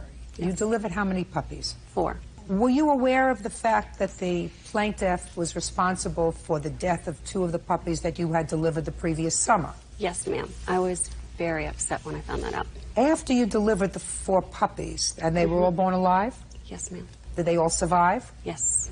What happened with Zoe? When Veronica called me on the 20th, she asked me if I could watch the dog. And I said, yes, I'm homesick today, so that'd be fine. I'll watch her for you. And she brought her over, And she said, I think her water broke. And so I watched her, and the dog, her water didn't break, but she kept throwing up. So that happened throughout the whole day on Thursday. Friday, she was pretty much the same, but she delivered the puppies, started around 5:30 on the 21st in the evening. And she had a hard time with those, so I had to assist her in those, pulling the puppies out, because she's so small and so weak. Somebody have a picture of this dog? Yes. I'd like to see it. Here's one of the babies, too.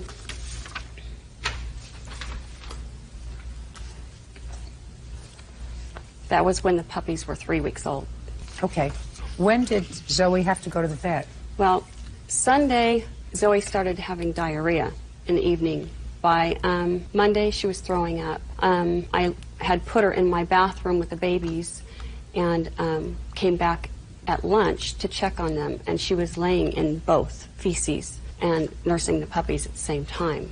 I then called Veronica and let her know, the situation, told her they needed to be taken to the vet. And she You said, remember that phone call? Yes, I do. Did you rush home to take her to the vet? I told her that I was going to come by and pick up the dog. Did you? I did not. No, I did not, because she didn't explain to me or go into detail on what exactly was happening. I mean, is there something thick? She's had your dog the 20th, 21st, 22nd, and 23rd. She had the dog when the dog delivered the puppies, when the dog was vomiting, which she told you about. She had the dog when the dog had the puppies. Now she's calling you and saying, there's a problem. The dog has to go to the vet. Right. See, I went to her house. It was 2 days after Zoe, or a day after Zoe had the puppies. I went over to her house to go visit my dog and the puppies. I'm talking to you about the day she called you and said the dog is sick. Right. But there's more that goes to that. And how old's your daughter? She is 5 years old. Have you ever gotten a call from school and what's your daughter's name? Alexis. Alexis. Alexis is sick. You have to come and get her. Yes. And do you go after work? And yes, I do. You go after work. You say, you just hold her there. I'll be there when I can get there. Yes, I do. I get off. No, I apologize. No, I don't tell her to hold on there. I get out of work and I go get my daughter. I apologize. I was missing. Well, that's what I'm asking you. Yes. That's what this lady said. She said this dog is very ill and has to go to the vet. I understand that. What do you understand, Miss Lopez? What you have to understand at your age is you got enough on your plate without a dog. Yeah. You got enough on your plate taking care of yourself. Now you got enough on your plate taking care of yourself and a 5-year-old. You certainly don't have any room up here to take care of yourself, a 5-year-old, a dog, and 8 puppies, because you had 4, 2 you lost, and 2 more you had, because you couldn't figure out that doggy door was going to be open and closed and open and closed and open and closed. So you got to think about that. You didn't use your brains to think about spaying the dog when you were supposed to.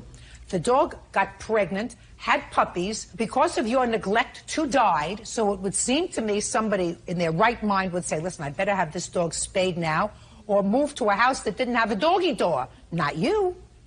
You kept the dog, you kept the doggy door, and what do you know? Neighbor's dog comes in again, and once again your dog is pregnant. And you are running to work. So you call somebody else to clean up after you.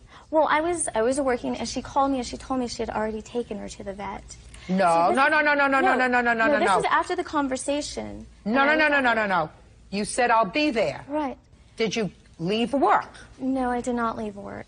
What time do you get off from work? Sometime in the afternoon, late afternoon. Your Honor. So you had no intention of going over there? No, I did. Did you go and say, I have to leave work? Veronica Lopez claims her former roommate's mother, Christy Malden, stole her dog Zoe and gave away Zoe's litter of puppies. What was the vet bill for Zoe? It was $1,900. Can I see what they had to do with the dog, $1,009.88.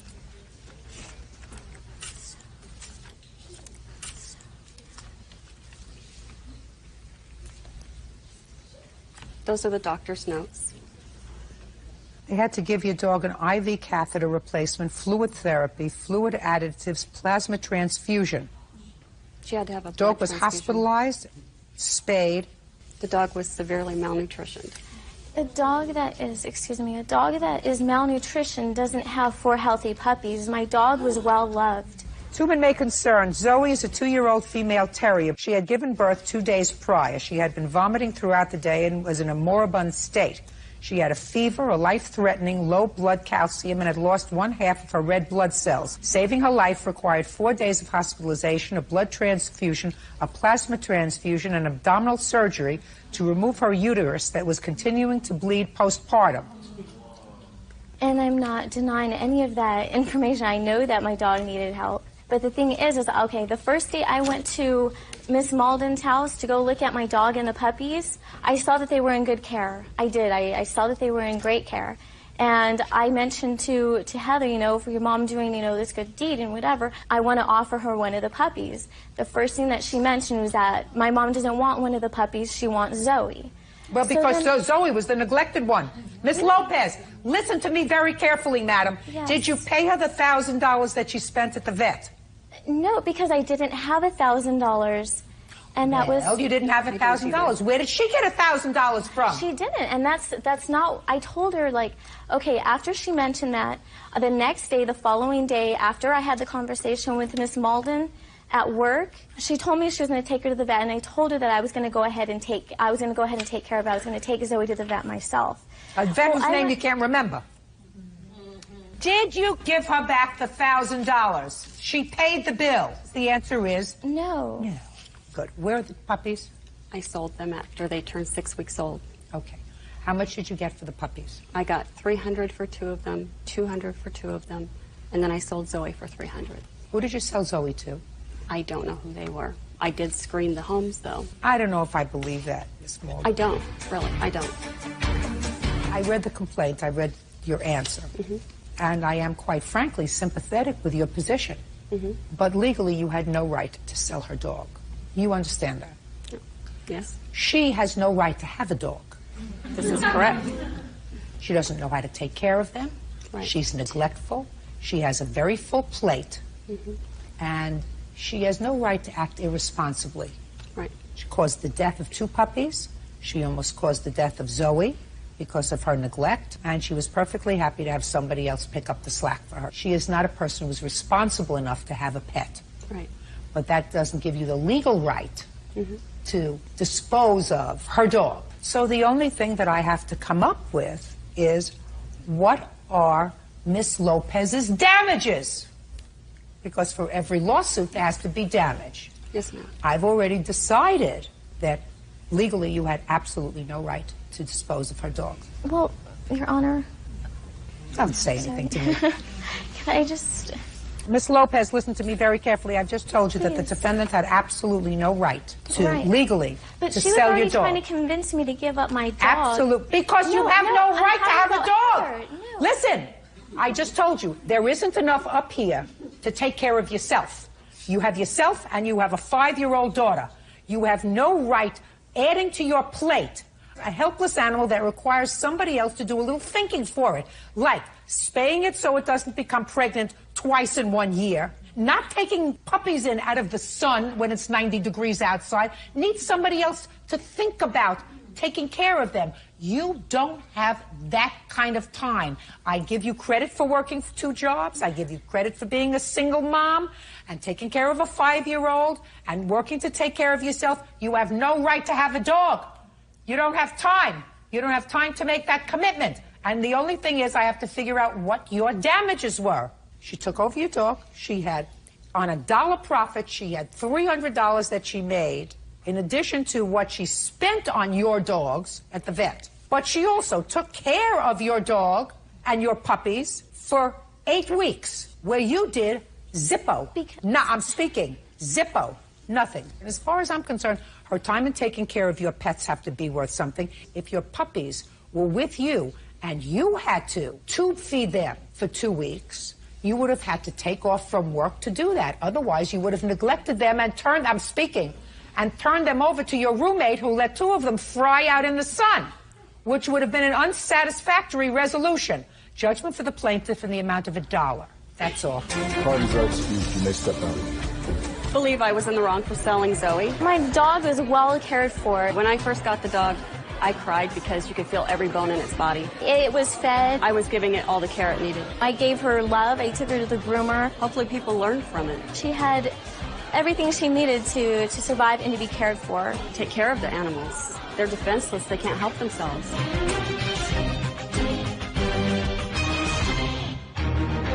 Real estate investor Nicole Han Hamilton is suing her stepson, 22-year-old barback Jason Hamilton, for loans to retain an attorney and to pay restitution. Nicole says Jason was arrested for stalking his ex-girlfriend.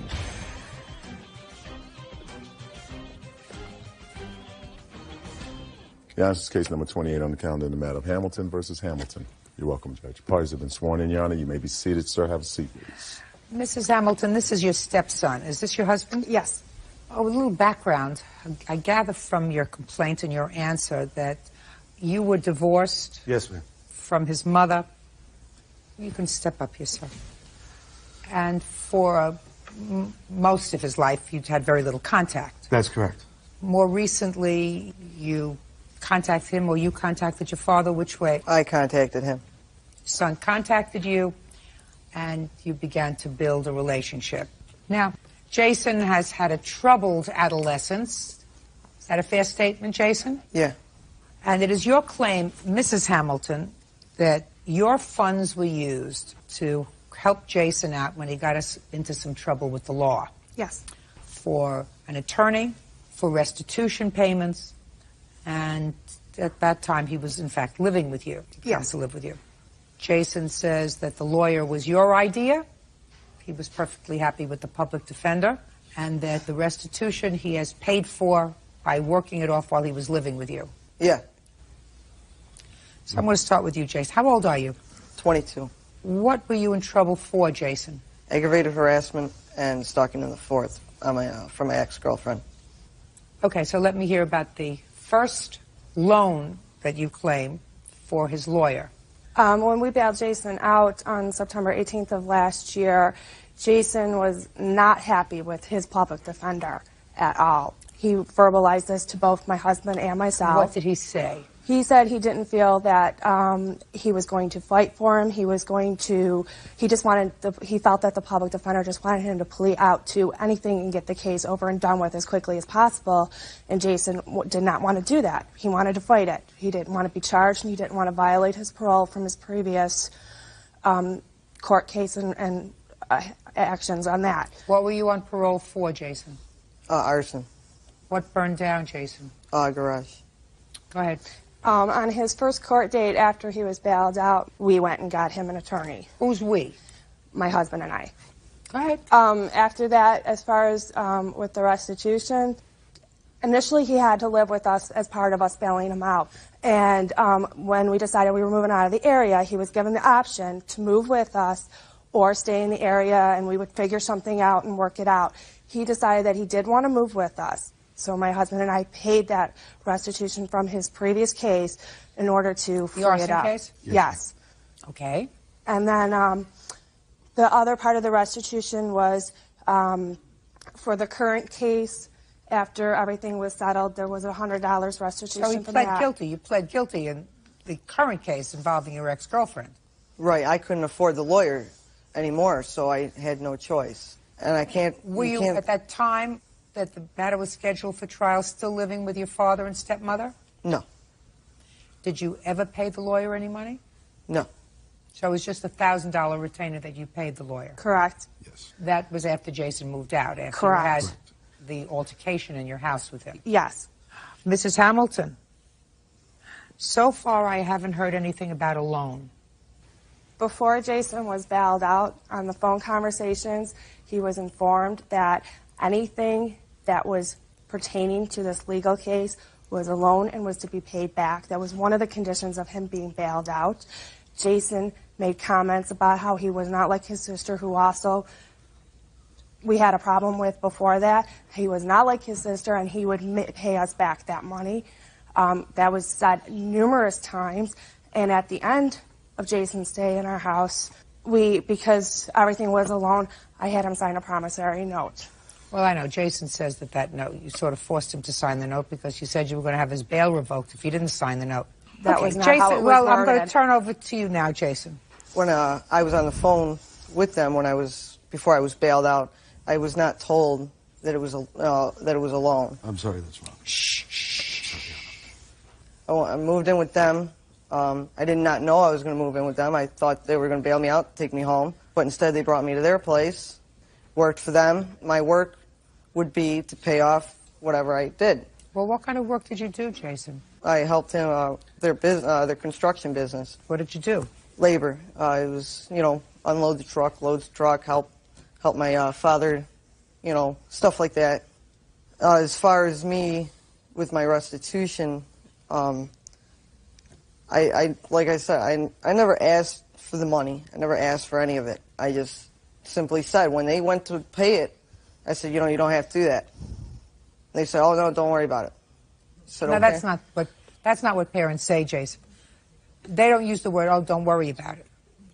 They might have said, when you get yourself together, we hope you'll pay us back. Does that sound right? Huh? Yes, yes. That sounds right. Life is so simple, Mrs. Hamilton. That's what parents say, even if they have an ongoing relationship with their children, if money is tight in a household. You don't say, well, this is a loan, and you will pay me back so much each month on this loan. Your Honor, in the beginning, he did agree. Before I bailed him out, I told him, if I bail you out, you've got to pay this money back in a timely fashion, and you've got to get your act together, because the lifestyle he was living is totally, I'm afraid he's going to end up in jail for the rest of his life. Where's your mother? She's back in Buffalo. Did you live with her all your life? Yes. Are you still in touch with her? I live with her right now. You have a sister? Yes, I do. How old's your sister? 19. She in trouble? No. What kind of trouble?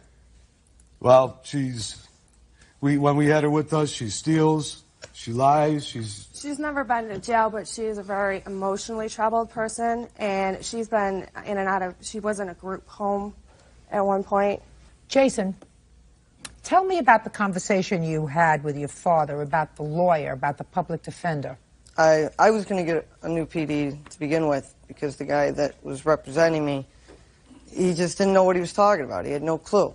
What do you mean? Just a second. What do you mean you were going to get a new PD, public defender?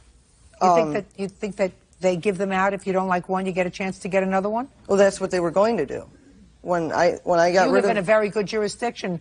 If a criminal defendant came before me and said, I don't like that lawyer, I want to get another lawyer, what I would say to them? Go hire your own lawyer. You want to pick and choose? Go hire your own lawyer. This is the public defender for the day. You don't like this one? Get some money and go hire your own lawyer. This is not one from column A and one from column B. You get one chance. Do you understand, Jason? Yeah, I understand. Good. Are you working now? Yes, I am. What kind of work are you doing? I'm a barback at a banquet hall. Hope this New York State Liquor Authority doesn't know about that. Is this arson conviction that you have a felony arson? Yes. Woo-hoo! Hope they don't value their liquor license. Listen to me, Jason. I want you to listen to me very carefully. I am not so concerned about the $1,000 that your stepmother and stepfather put up for the lawyer. I think they're going to have to tolerate that, because I think that that's what parents do if they're afraid that their child is going to be confined. And I'm not so sure that that was a loan. But I'm concerned about the restitution, Jason, because what possible value is it to your moral compass if somebody else pays your restitution? Restitution is what you're supposed to pay, right? I understand that. I was paying it. How? I don't understand how you were paying. Working with money I beforehand. gave him. Just a second. Not just money you gave me. I was doing odd jobs here and there. Well, you paid some of it, but they paid the rest. I was paying on Just it. a second. But they paid the rest. Well, paying the rest, it doesn't teach you any kind of a lesson. That's your responsibility. That's not your father's responsibility. That's not your stepmother's responsibility. That's your responsibility. The criminal justice system doesn't want to see. What do you do for a living? I'm a real estate investor. Doesn't want to see this lady who works. What do you do for a living? I'm an investor also. I don't know what that means, but life is too short. Buy real estate. They don't want to see their money going to pay your restitution. They didn't set fire to the garage and they didn't stalk your girlfriend. I didn't either. Well, then you lied to the court, sir, when you pled guilty. What am I going to do if I ain't got money? You know what innocent people do? They go to trial. You have just a second, Jason. You're 22 years old. Is that what you told me before? How many times have you been arrested? Think. I'm going to give you 5 minutes. How many times have you been arrested? 13 times. 13. Shh. Come on. 13 times. 22 years old. And how many convictions do you have, Jason? I have 4. 4 convictions. I have 5 children. How many kids you got? 4. 9 children altogether. Not one arrest. Judge Judy continues in a moment. And later today, Miss Knapp, someone tried to kill me with a car.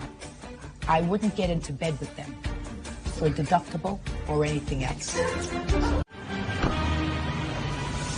real cases, real people.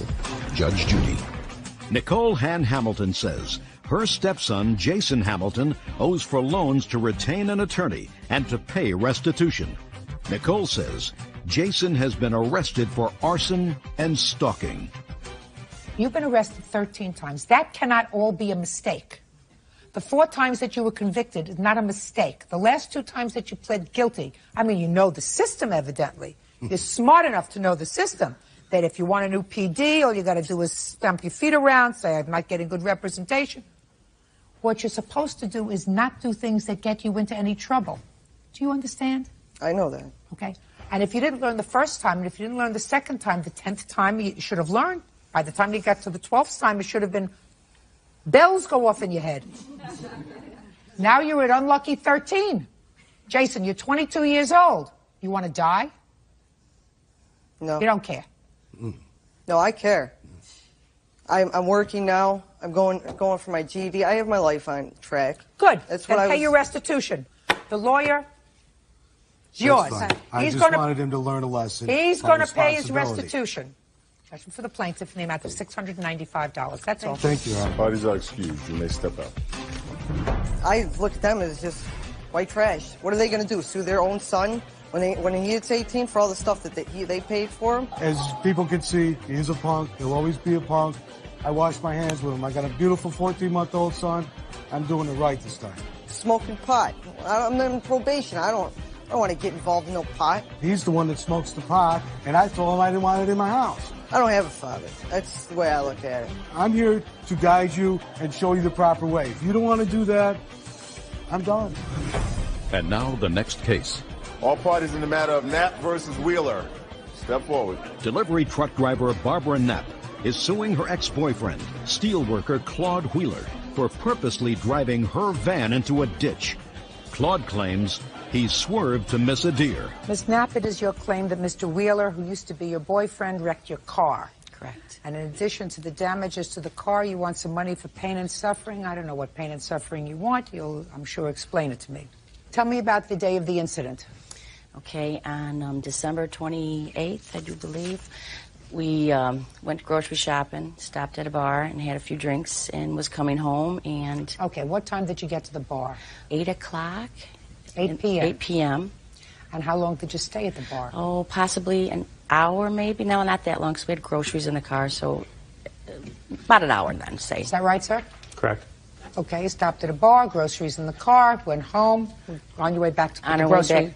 On our way back home, and we were discussing just things, and an old boyfriend was brought up because he was apparently came into the bar, and I had made his comment that he's still loving my life, and he didn't like it, so I don't know what was said, but then he swatted me upside the head, in the back of the head, and then I had told him that that was it and it was over, and he proceeded to say, oh, I'll show you that. He drove my car down into the ditch. The next thing you know, a pole's coming, and we were headed straight for the pole, and he turned it just enough to go past the pole, but in the meantime, we kind of got wedged into the ditch and had to go out the windows to get out, and then I was just kind of in shock, I do believe, and okay. That was that.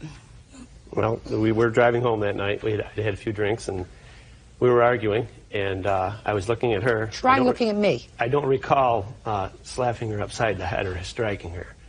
We were arguing, and I was looking at her, and when I turned my eyes back to the road, there were deer in the road, and I swerved to the right to miss the deer, and as soon as we got to the edge of the road, the snow sucked us into the ditch. I didn't do it intentionally. Don't remember the deer? There was no deer. He did it on Okay. purpose. And you issued a report? Mm-hmm. You have a copy of that report? Yes, I do. I'd like to see it, please. That is the traffic report. Okay. Shh. You have any other police reports? No, I went to the trooper's barracks to try to get the actual report from my statement and his statement, but apparently they do not let that out. They don't. Your Honor, I have a signed statement of her from the night of the accident. Can right I here. see it, please? That's what I'm looking for.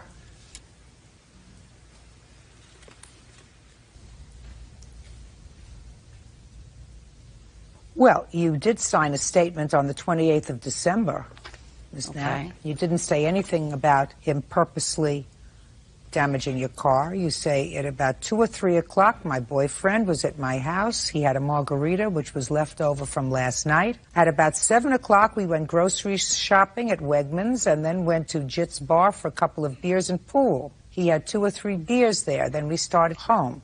Claude was driving. I wasn't paying attention, and all of a sudden we were going towards the ditch. I didn't see if there was a deer, just that he was going towards the ditch. You didn't tell the police that he tried to kill both of you? No, I did not. Why not?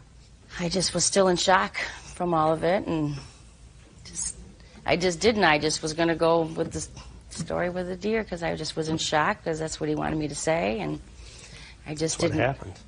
Notice, Penal Law Section 210.45, in a written instrument, any person who knowingly makes a false statement which such person does not believe to be true has committed a crime under the laws of the state of New York and is punishable by a Class A misdemeanor. And that's what you signed. Mm-hmm. Is there any reason why you think, Ms. Knapp, that I should believe you now? Ms. Knapp, I have a couple more questions for you. When did you and the defendant separate? It was, Around the 1st of February. So between December The 5th. 28th and the 1st of February, you still lived together? No, we did not live We together. just dated, And you dated the same way that you were dated before? pretty much. It wasn't this, not in my eyes, because it was over in my eyes, and I just wanted to get a deductible from him, so I kind of. Which I did pay. I paid the He did pay $500 the- deductible. But I figured if I broke up with him, I wouldn't have seen any money or nothing, so I kind of just had to hang in there to get my deductible. And You know, And then a month and a half later, 2 months down the road, she's after for this $5,000. that's not going to happen. Thank you. Ms. Knapp, if someone tried to kill me with a car, I wouldn't get into bed with them for a deductible or anything else. And if you did, that's your problem. Bye. Case dismissed. Parties are excused. You may step out. he was jealous over an old boyfriend from 15 years ago, and he just didn't want to hear that I wanted to break up with him, and was going to just show me, and I didn't intentionally wreck her van or try to kill either one of us. I still owe a balance on the van, but it beats having to be with him anymore. Guess it wasn't true love.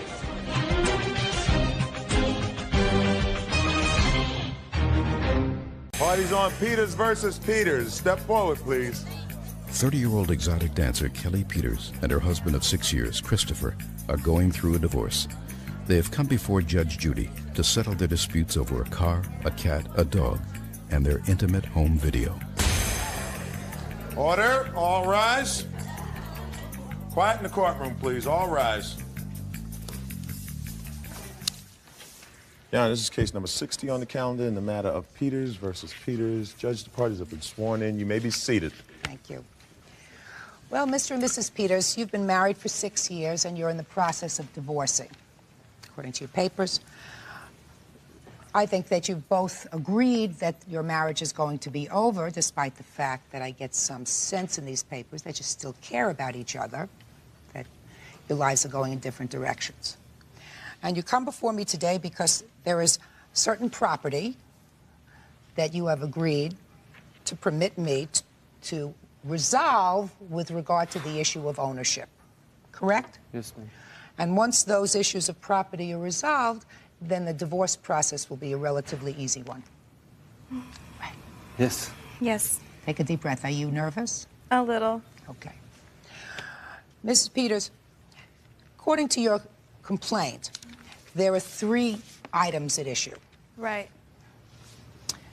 There is a car. Right, the car. What kind of car is it? It's a 1993 Geostorm GSI. And then the issue of my cat and my dog, he gave my cat away. And we had decided that I would... So there's a dog? Yes. Because the cat's gone? Yes. And then also we have some videos that we... Some personal videos that he has that you would like back? Well, I would would like it destroyed? Yes. Let's start with the car, because my sense is that the car is, in the area of emotions, the easiest thing to resolve. That's correct. Is that right? That's correct. Now, the car is in your name, Yes, ma'am. but she pays for it. That is correct. How did that come about?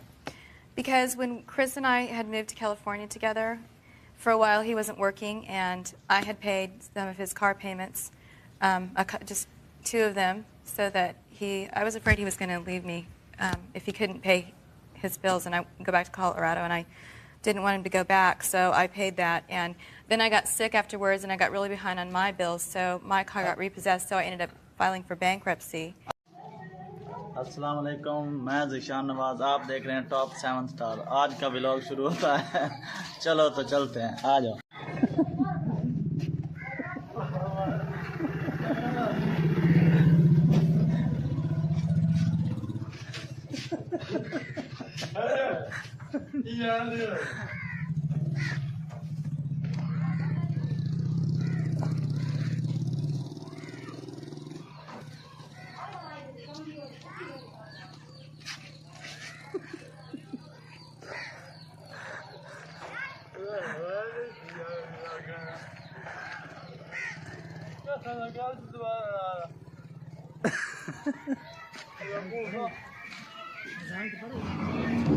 जी आप देख सकते हैं कि Jain shop पर खलोता है और अब हम जाएंगे अपनी फसल की तरफ।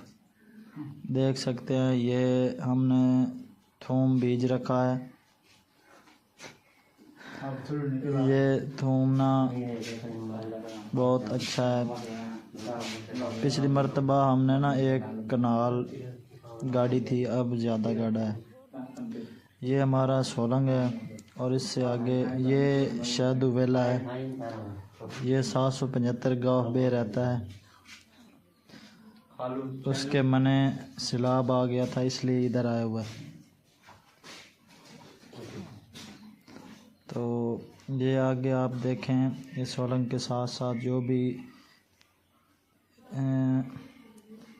इस साइड, जिस साइड में खंभा है, इस साइड वाली फसल जो भी है वो हमारी है, और इस दूसरी साइड में बस वो थूम हमारा था। और ये भी थूम है, तकरीबन 2 कनाली ये भी है, तो ये भी हमने काश्त किया था। इससे आगे हमारे टाइम आने वाला है गंदम का, तो हम गंदम काश्त करेंगे जो अगले क्यारे हैं। इससे ये हो गया जैसे खाली पड़ा है, इससे आगे वो भी मैं आपको आगे दिखाता हूँ। और तकरीबन 1-2 एकड़ मक्की भी खड़ी है। तो ये थोड़ी सी जो है ना बाद में लगाया था, ये अब जर्मिनेशन इसकी हो रही है। तो आप मनाज़र देख सकते हैं, बहुत VIP जर्मिनेशन हुई पड़ी है। कुछ लोग वो चूहा खेल पर भी काश्त करते हैं, हम तो इसी पटल वाले पर काश्त करते हैं। और ये हमारे पट्ठे गाड़े हुए हैं, ये बरसन वगैरह, और ये खाल है। और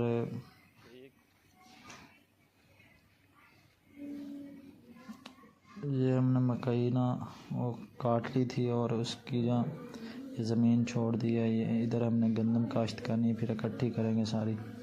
और इससे आगे मकई 1.5 किला मकई का खड़ा है, वो थोड़ा सा लेट है। वो जब तोड़ लेंगे उससे साथ मक्की तो फिर इकट्ठी ये गंदम गाड़ देंगे। ये खड़ी है, एक एकड़ इधर खड़ी है और उसके आगे ये राया जो चारा होता है राया वो है। और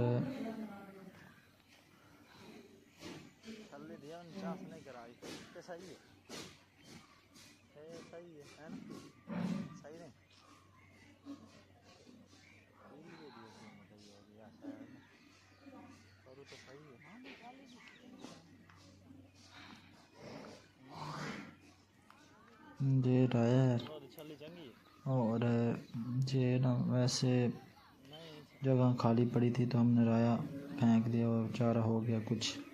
ये अब जानवरों को खिला रहे हैं। उसके बाद इसमें भी गंदम काश्त कर देंगे।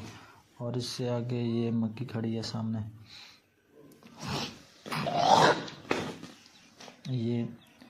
ये भी उसके साथ, इसे भी हमने तोड़ना है।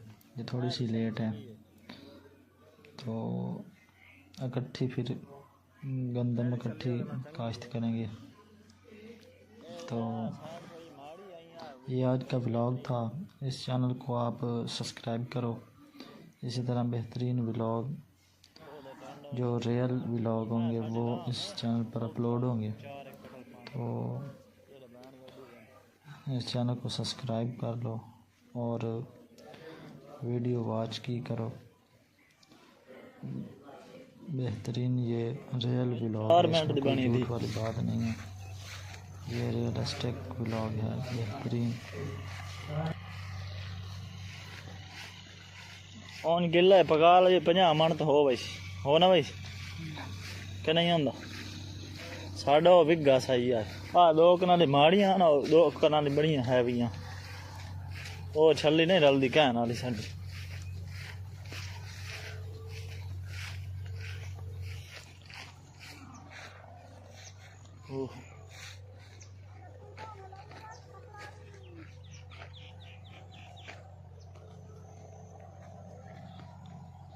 आवाम इतनी छलियां इल्लू घर गई बुनने वास्ते कच्चियां छलियां जेड़ी है आवाम मंगा है ना। ये तो करेंदा नहीं होंदा तू वेख के बाले रखा कर यार। दी चुड़ी है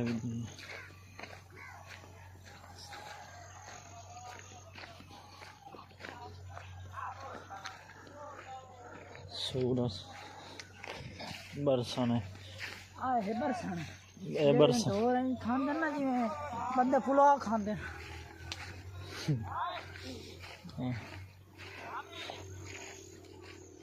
ओ विगा उड़िया खला चोखा खवाए खला वो खवाइंदे खाना आड़ा की खला जी हैं।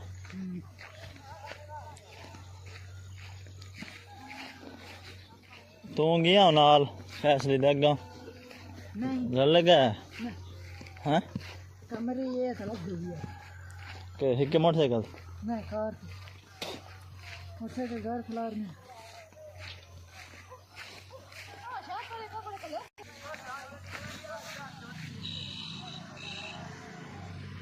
कास नहीं मुंह बैन गई।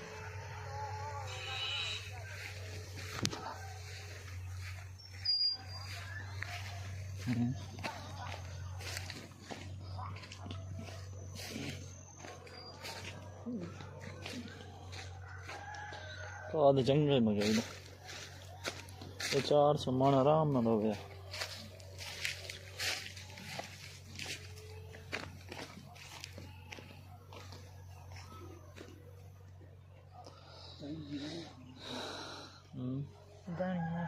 साढ़े वाले गंद होया हमदा क्या रहा सुक्का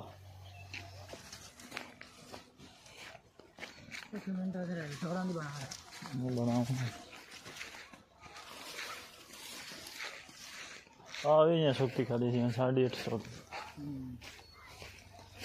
ये पता नहीं क्या बैठे हो पहले सुक्की खाली।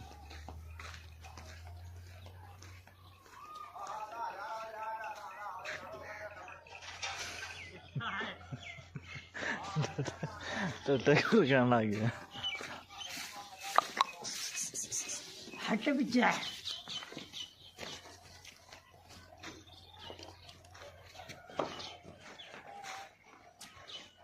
आए काली है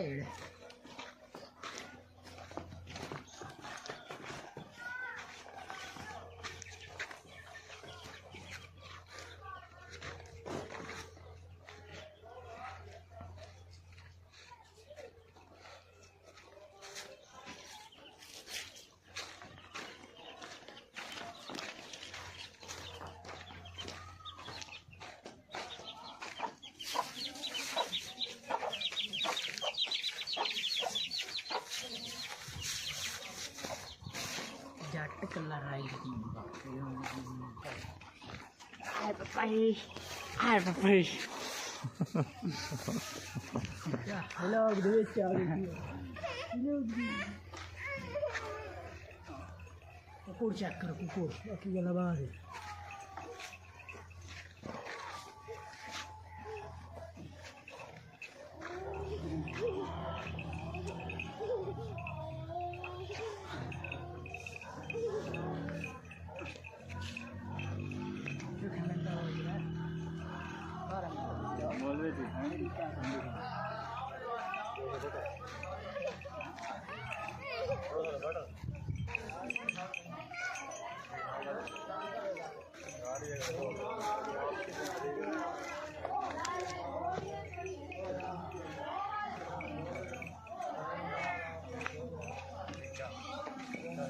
और 10 मिनट दा बड़ा 10 मिनट दा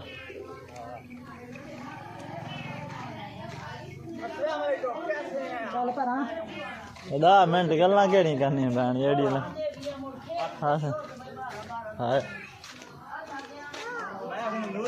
मैं हूँ नूरी थारा पे बैठी हूँ गलियों में बैठी हूँ और परा आई वाड़ो मुसल्ली बने हुआ होता हूँ है ना मुसल्ली बने होता हूँ मुसल्ली बने होता हूँ विचलती करता हूँ नहीं वाड़ कार वाड़ जाए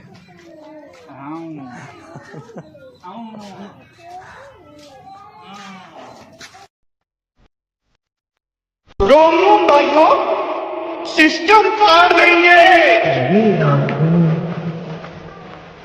ये मस्ती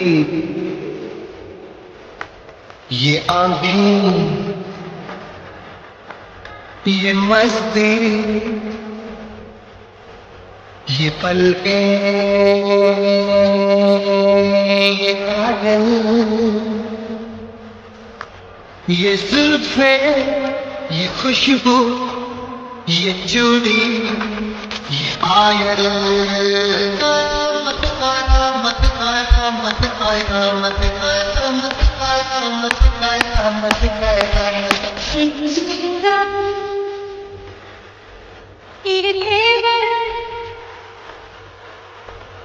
ये काटे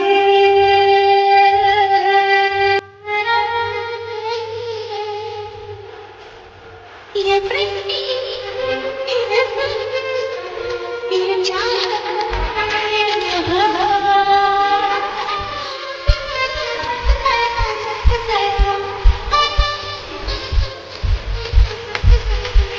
ये आँखें ये मस्ती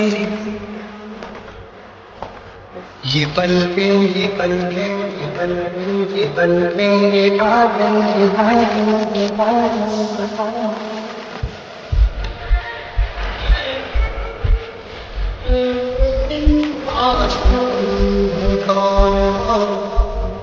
तुम आशिकी किसी शायर कौन हो तुम शायर किसी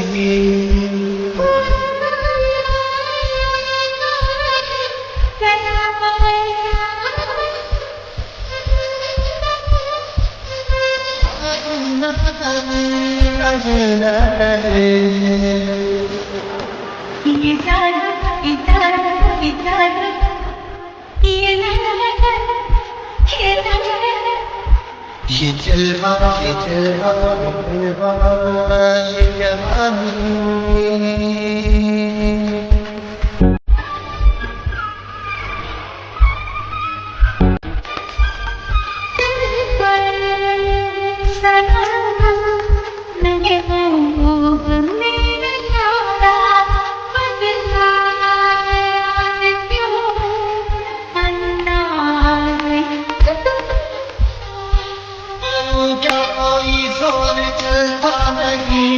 संभाले से धीरे सफलता नहीं संभलता नहीं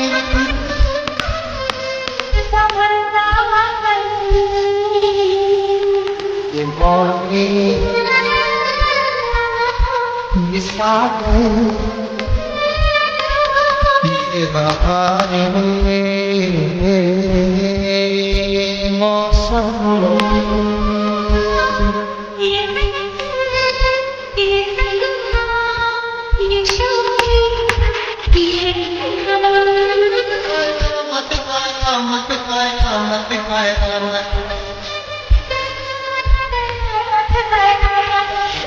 ये चेहरा ये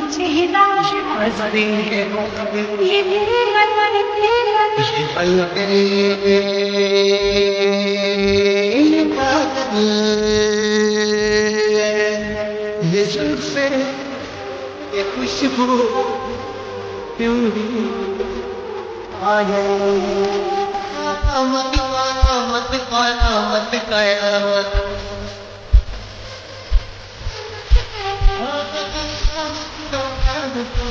मत गया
इश्क बड़ा मुश्किल इश्क है क्या इस इश्क को कोई समझ न पाया इश्क नहीं जब भी घबराया दूरिया ये सह नहीं पाया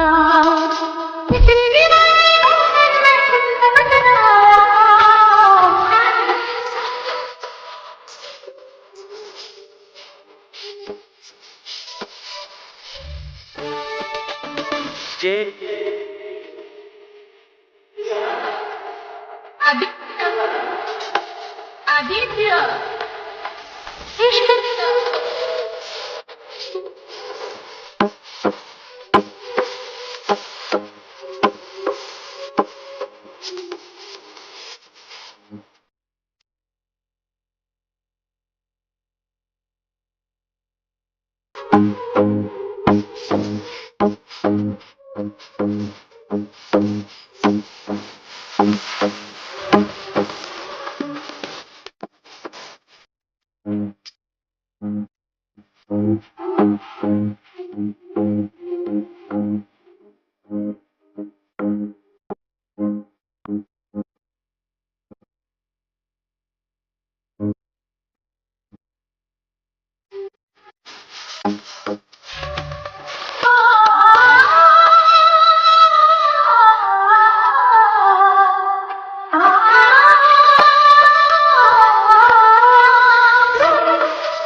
आदित्य आदित्य आदित्य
जाती हूँ मैं जल्दी है क्या घर के जिया वो क्यों भला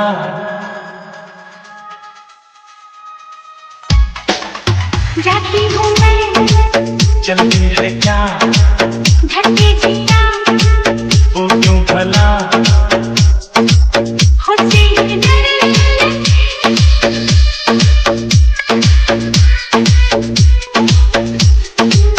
उससे दिल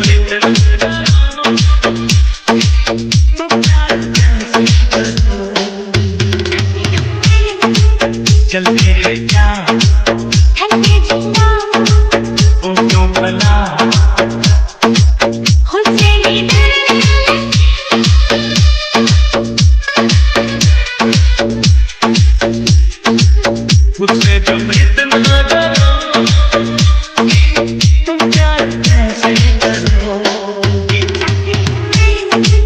जलती है क्या वो क्यों भला डीजे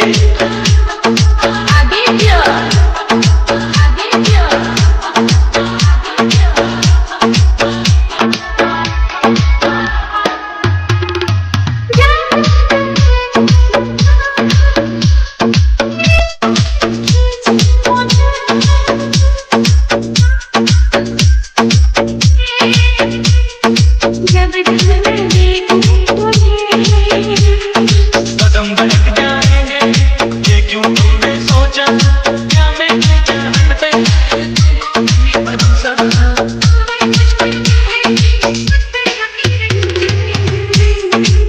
जलती है क्या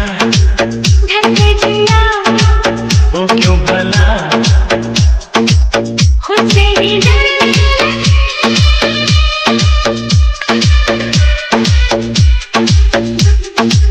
मुझसे जब इतना जाना तुम प्यार कैसे करो जल्दी है क्या वो क्यों भला डीजे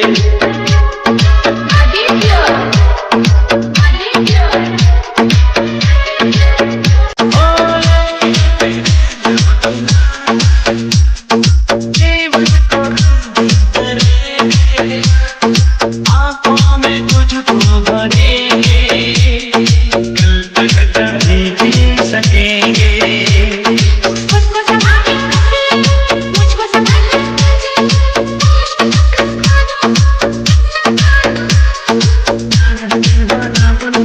होश का काम नहीं चलते हैं क्या वो क्यों भला खुद से ही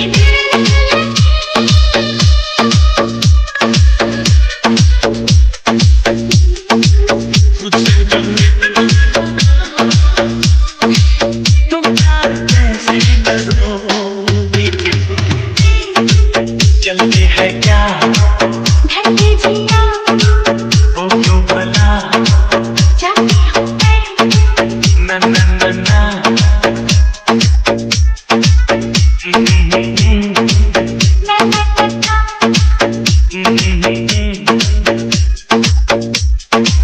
na na na na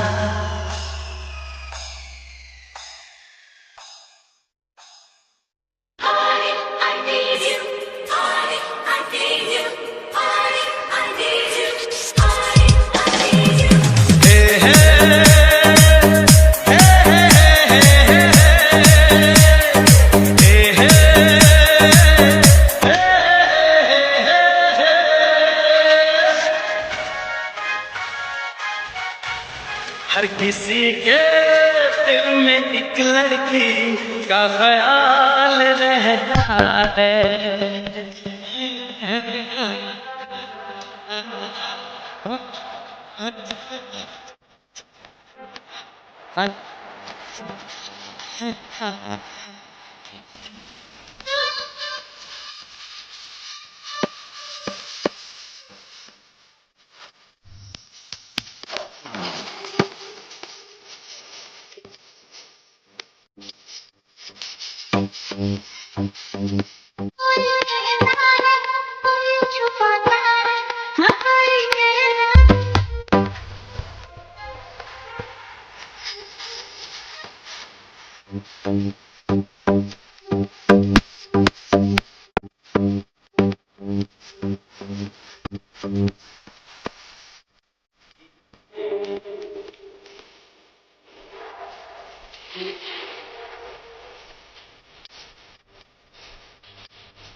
मोहब्बत मोहब्बत करूंगा मोहब्बत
रोमियो भाइयों सिस्टम पार नहीं है।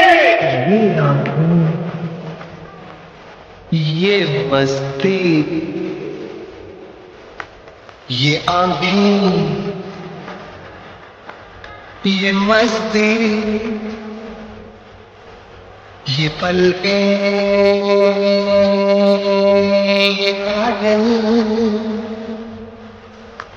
ये जुल्फे ये खुशबू ये जूड़ी ये आयल मत आया मत आया मत आया मत आया मत आया मत आया मत आया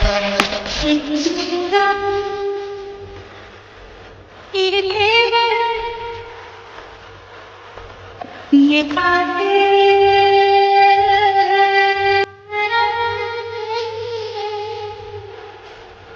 ये प्रीति ये चाह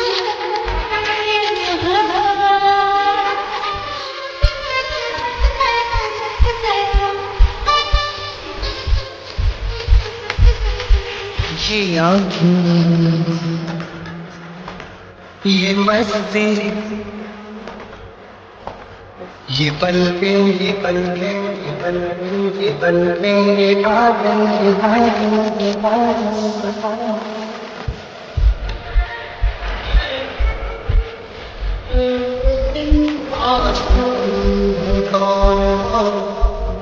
तुम आशिकी हो इसकी शायर हो तुम शायर हो इसकी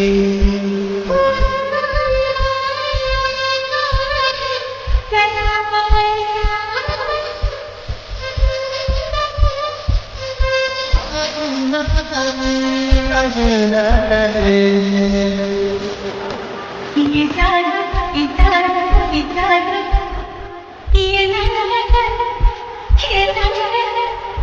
ये ये जलवा ये जलवा ये जलवा ये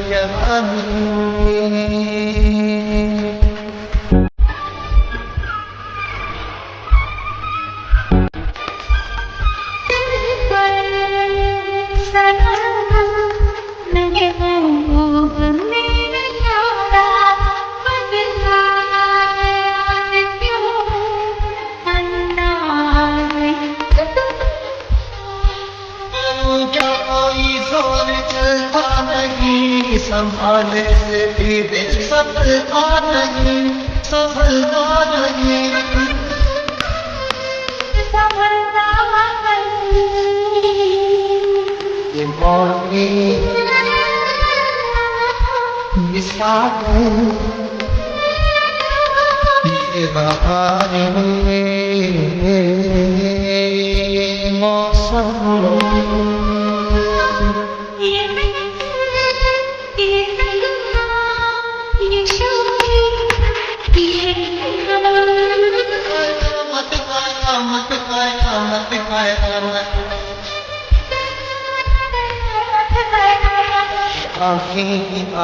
ये चेहरा हंसती है ये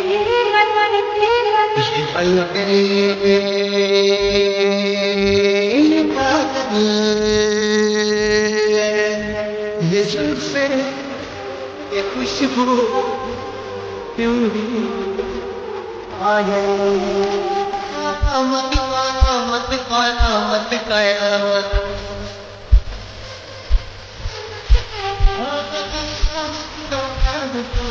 मत गया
बड़ा मुश्किल इश्क है क्या इस इश्क को कोई समझ न पाया इश्क नहीं जब भी घबराया दूरिया ये सह नहीं पाया इतनी दीवानी हूँ मैं खुद समझ न आया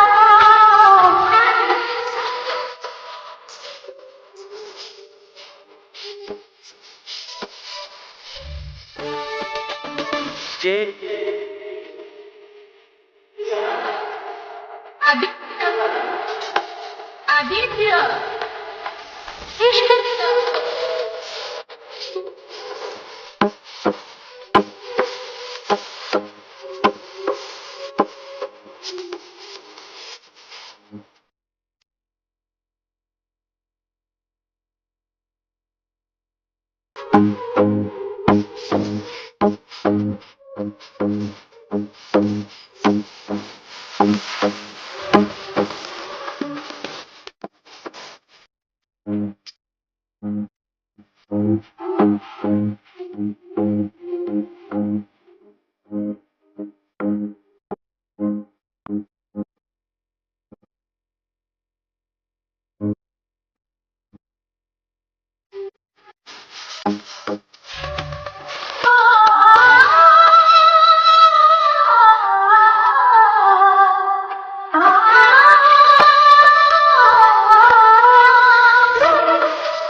आदित्य आदित्य आदित्य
जाती हूँ मैं जल्दी है क्या घर के जिया वो क्यों भला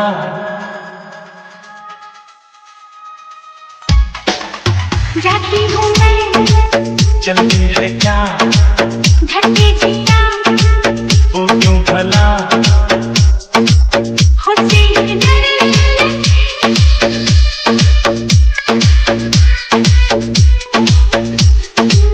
मुझसे दिल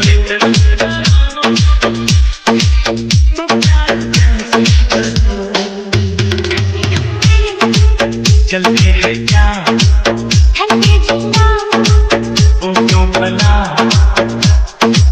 खुद से ही डर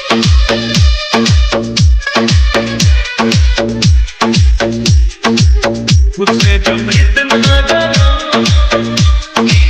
तुम प्यार कैसे करोगी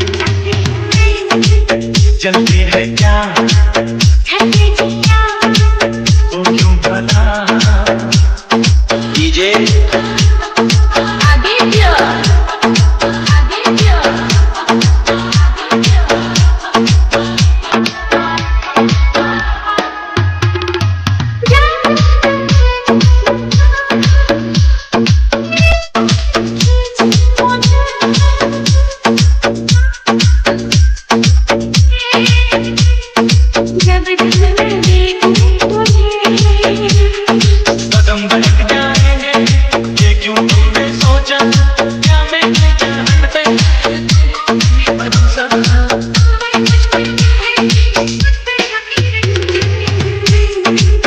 चलती है क्या घर पे जिया वो क्यों भला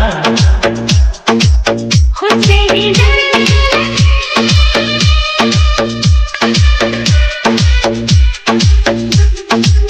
खुद से जब इतना कैसे करो जल्दी है क्या घर पे जिया वो क्यों भला डीजे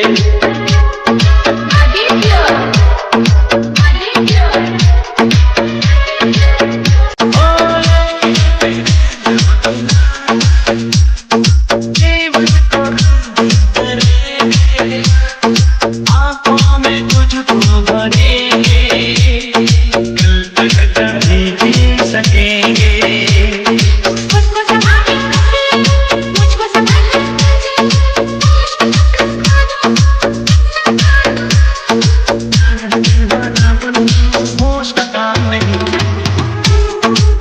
चलते हैं क्या वो क्यों भला खुद से ही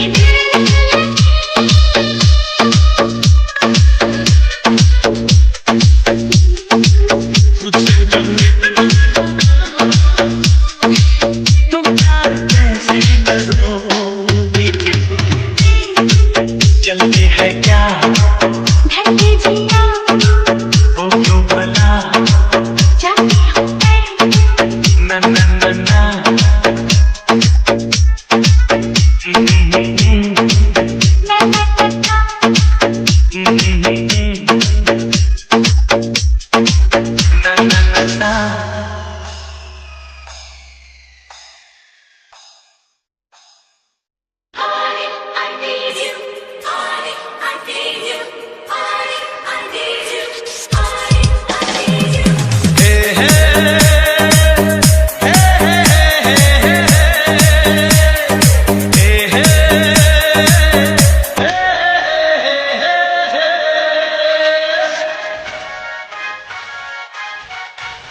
हर किसी के दिल में एक लड़की का ख्याल रहता है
मोहब्बत मोहब्बत करूँगा मोहब्बत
सिस्टम पार नहीं है ये मस्ती ये आंधी ये मस्ती ये पलके ये काजल ये जुल्फे ये खुशबू ये जूडी ये आयल मत आया मत आया मत आया मत आया मत आया मत आया मत आया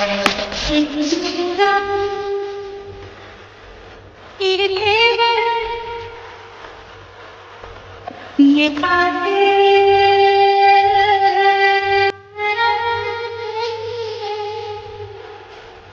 ये प्रेमी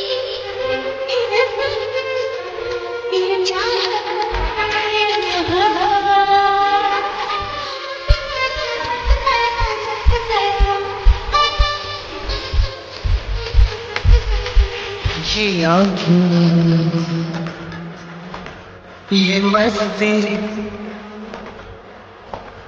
ये पलके ये पलके ये पलके ये पलके ये काजल ये काजल ये काजल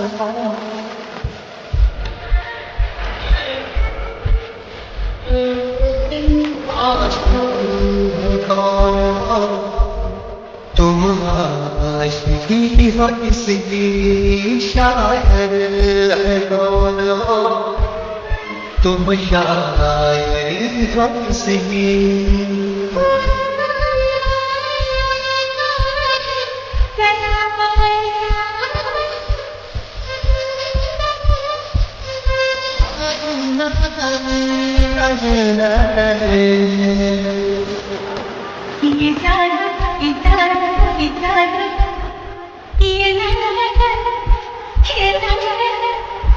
ये जलवा ये जलवा ये जलवा ये जवानी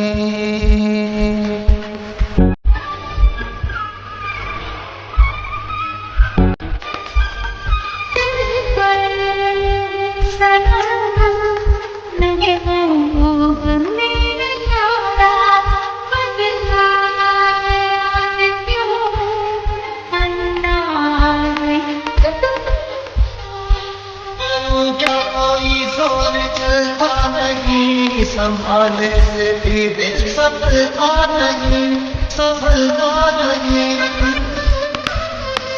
सफलता नहीं ये मौनी ये सागर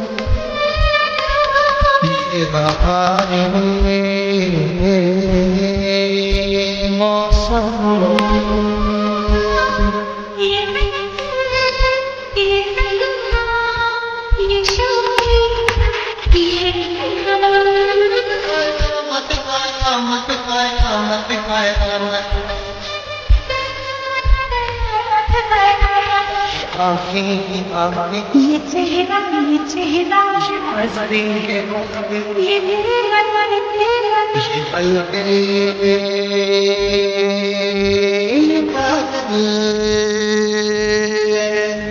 ये से ये खुशबू क्यों आ गई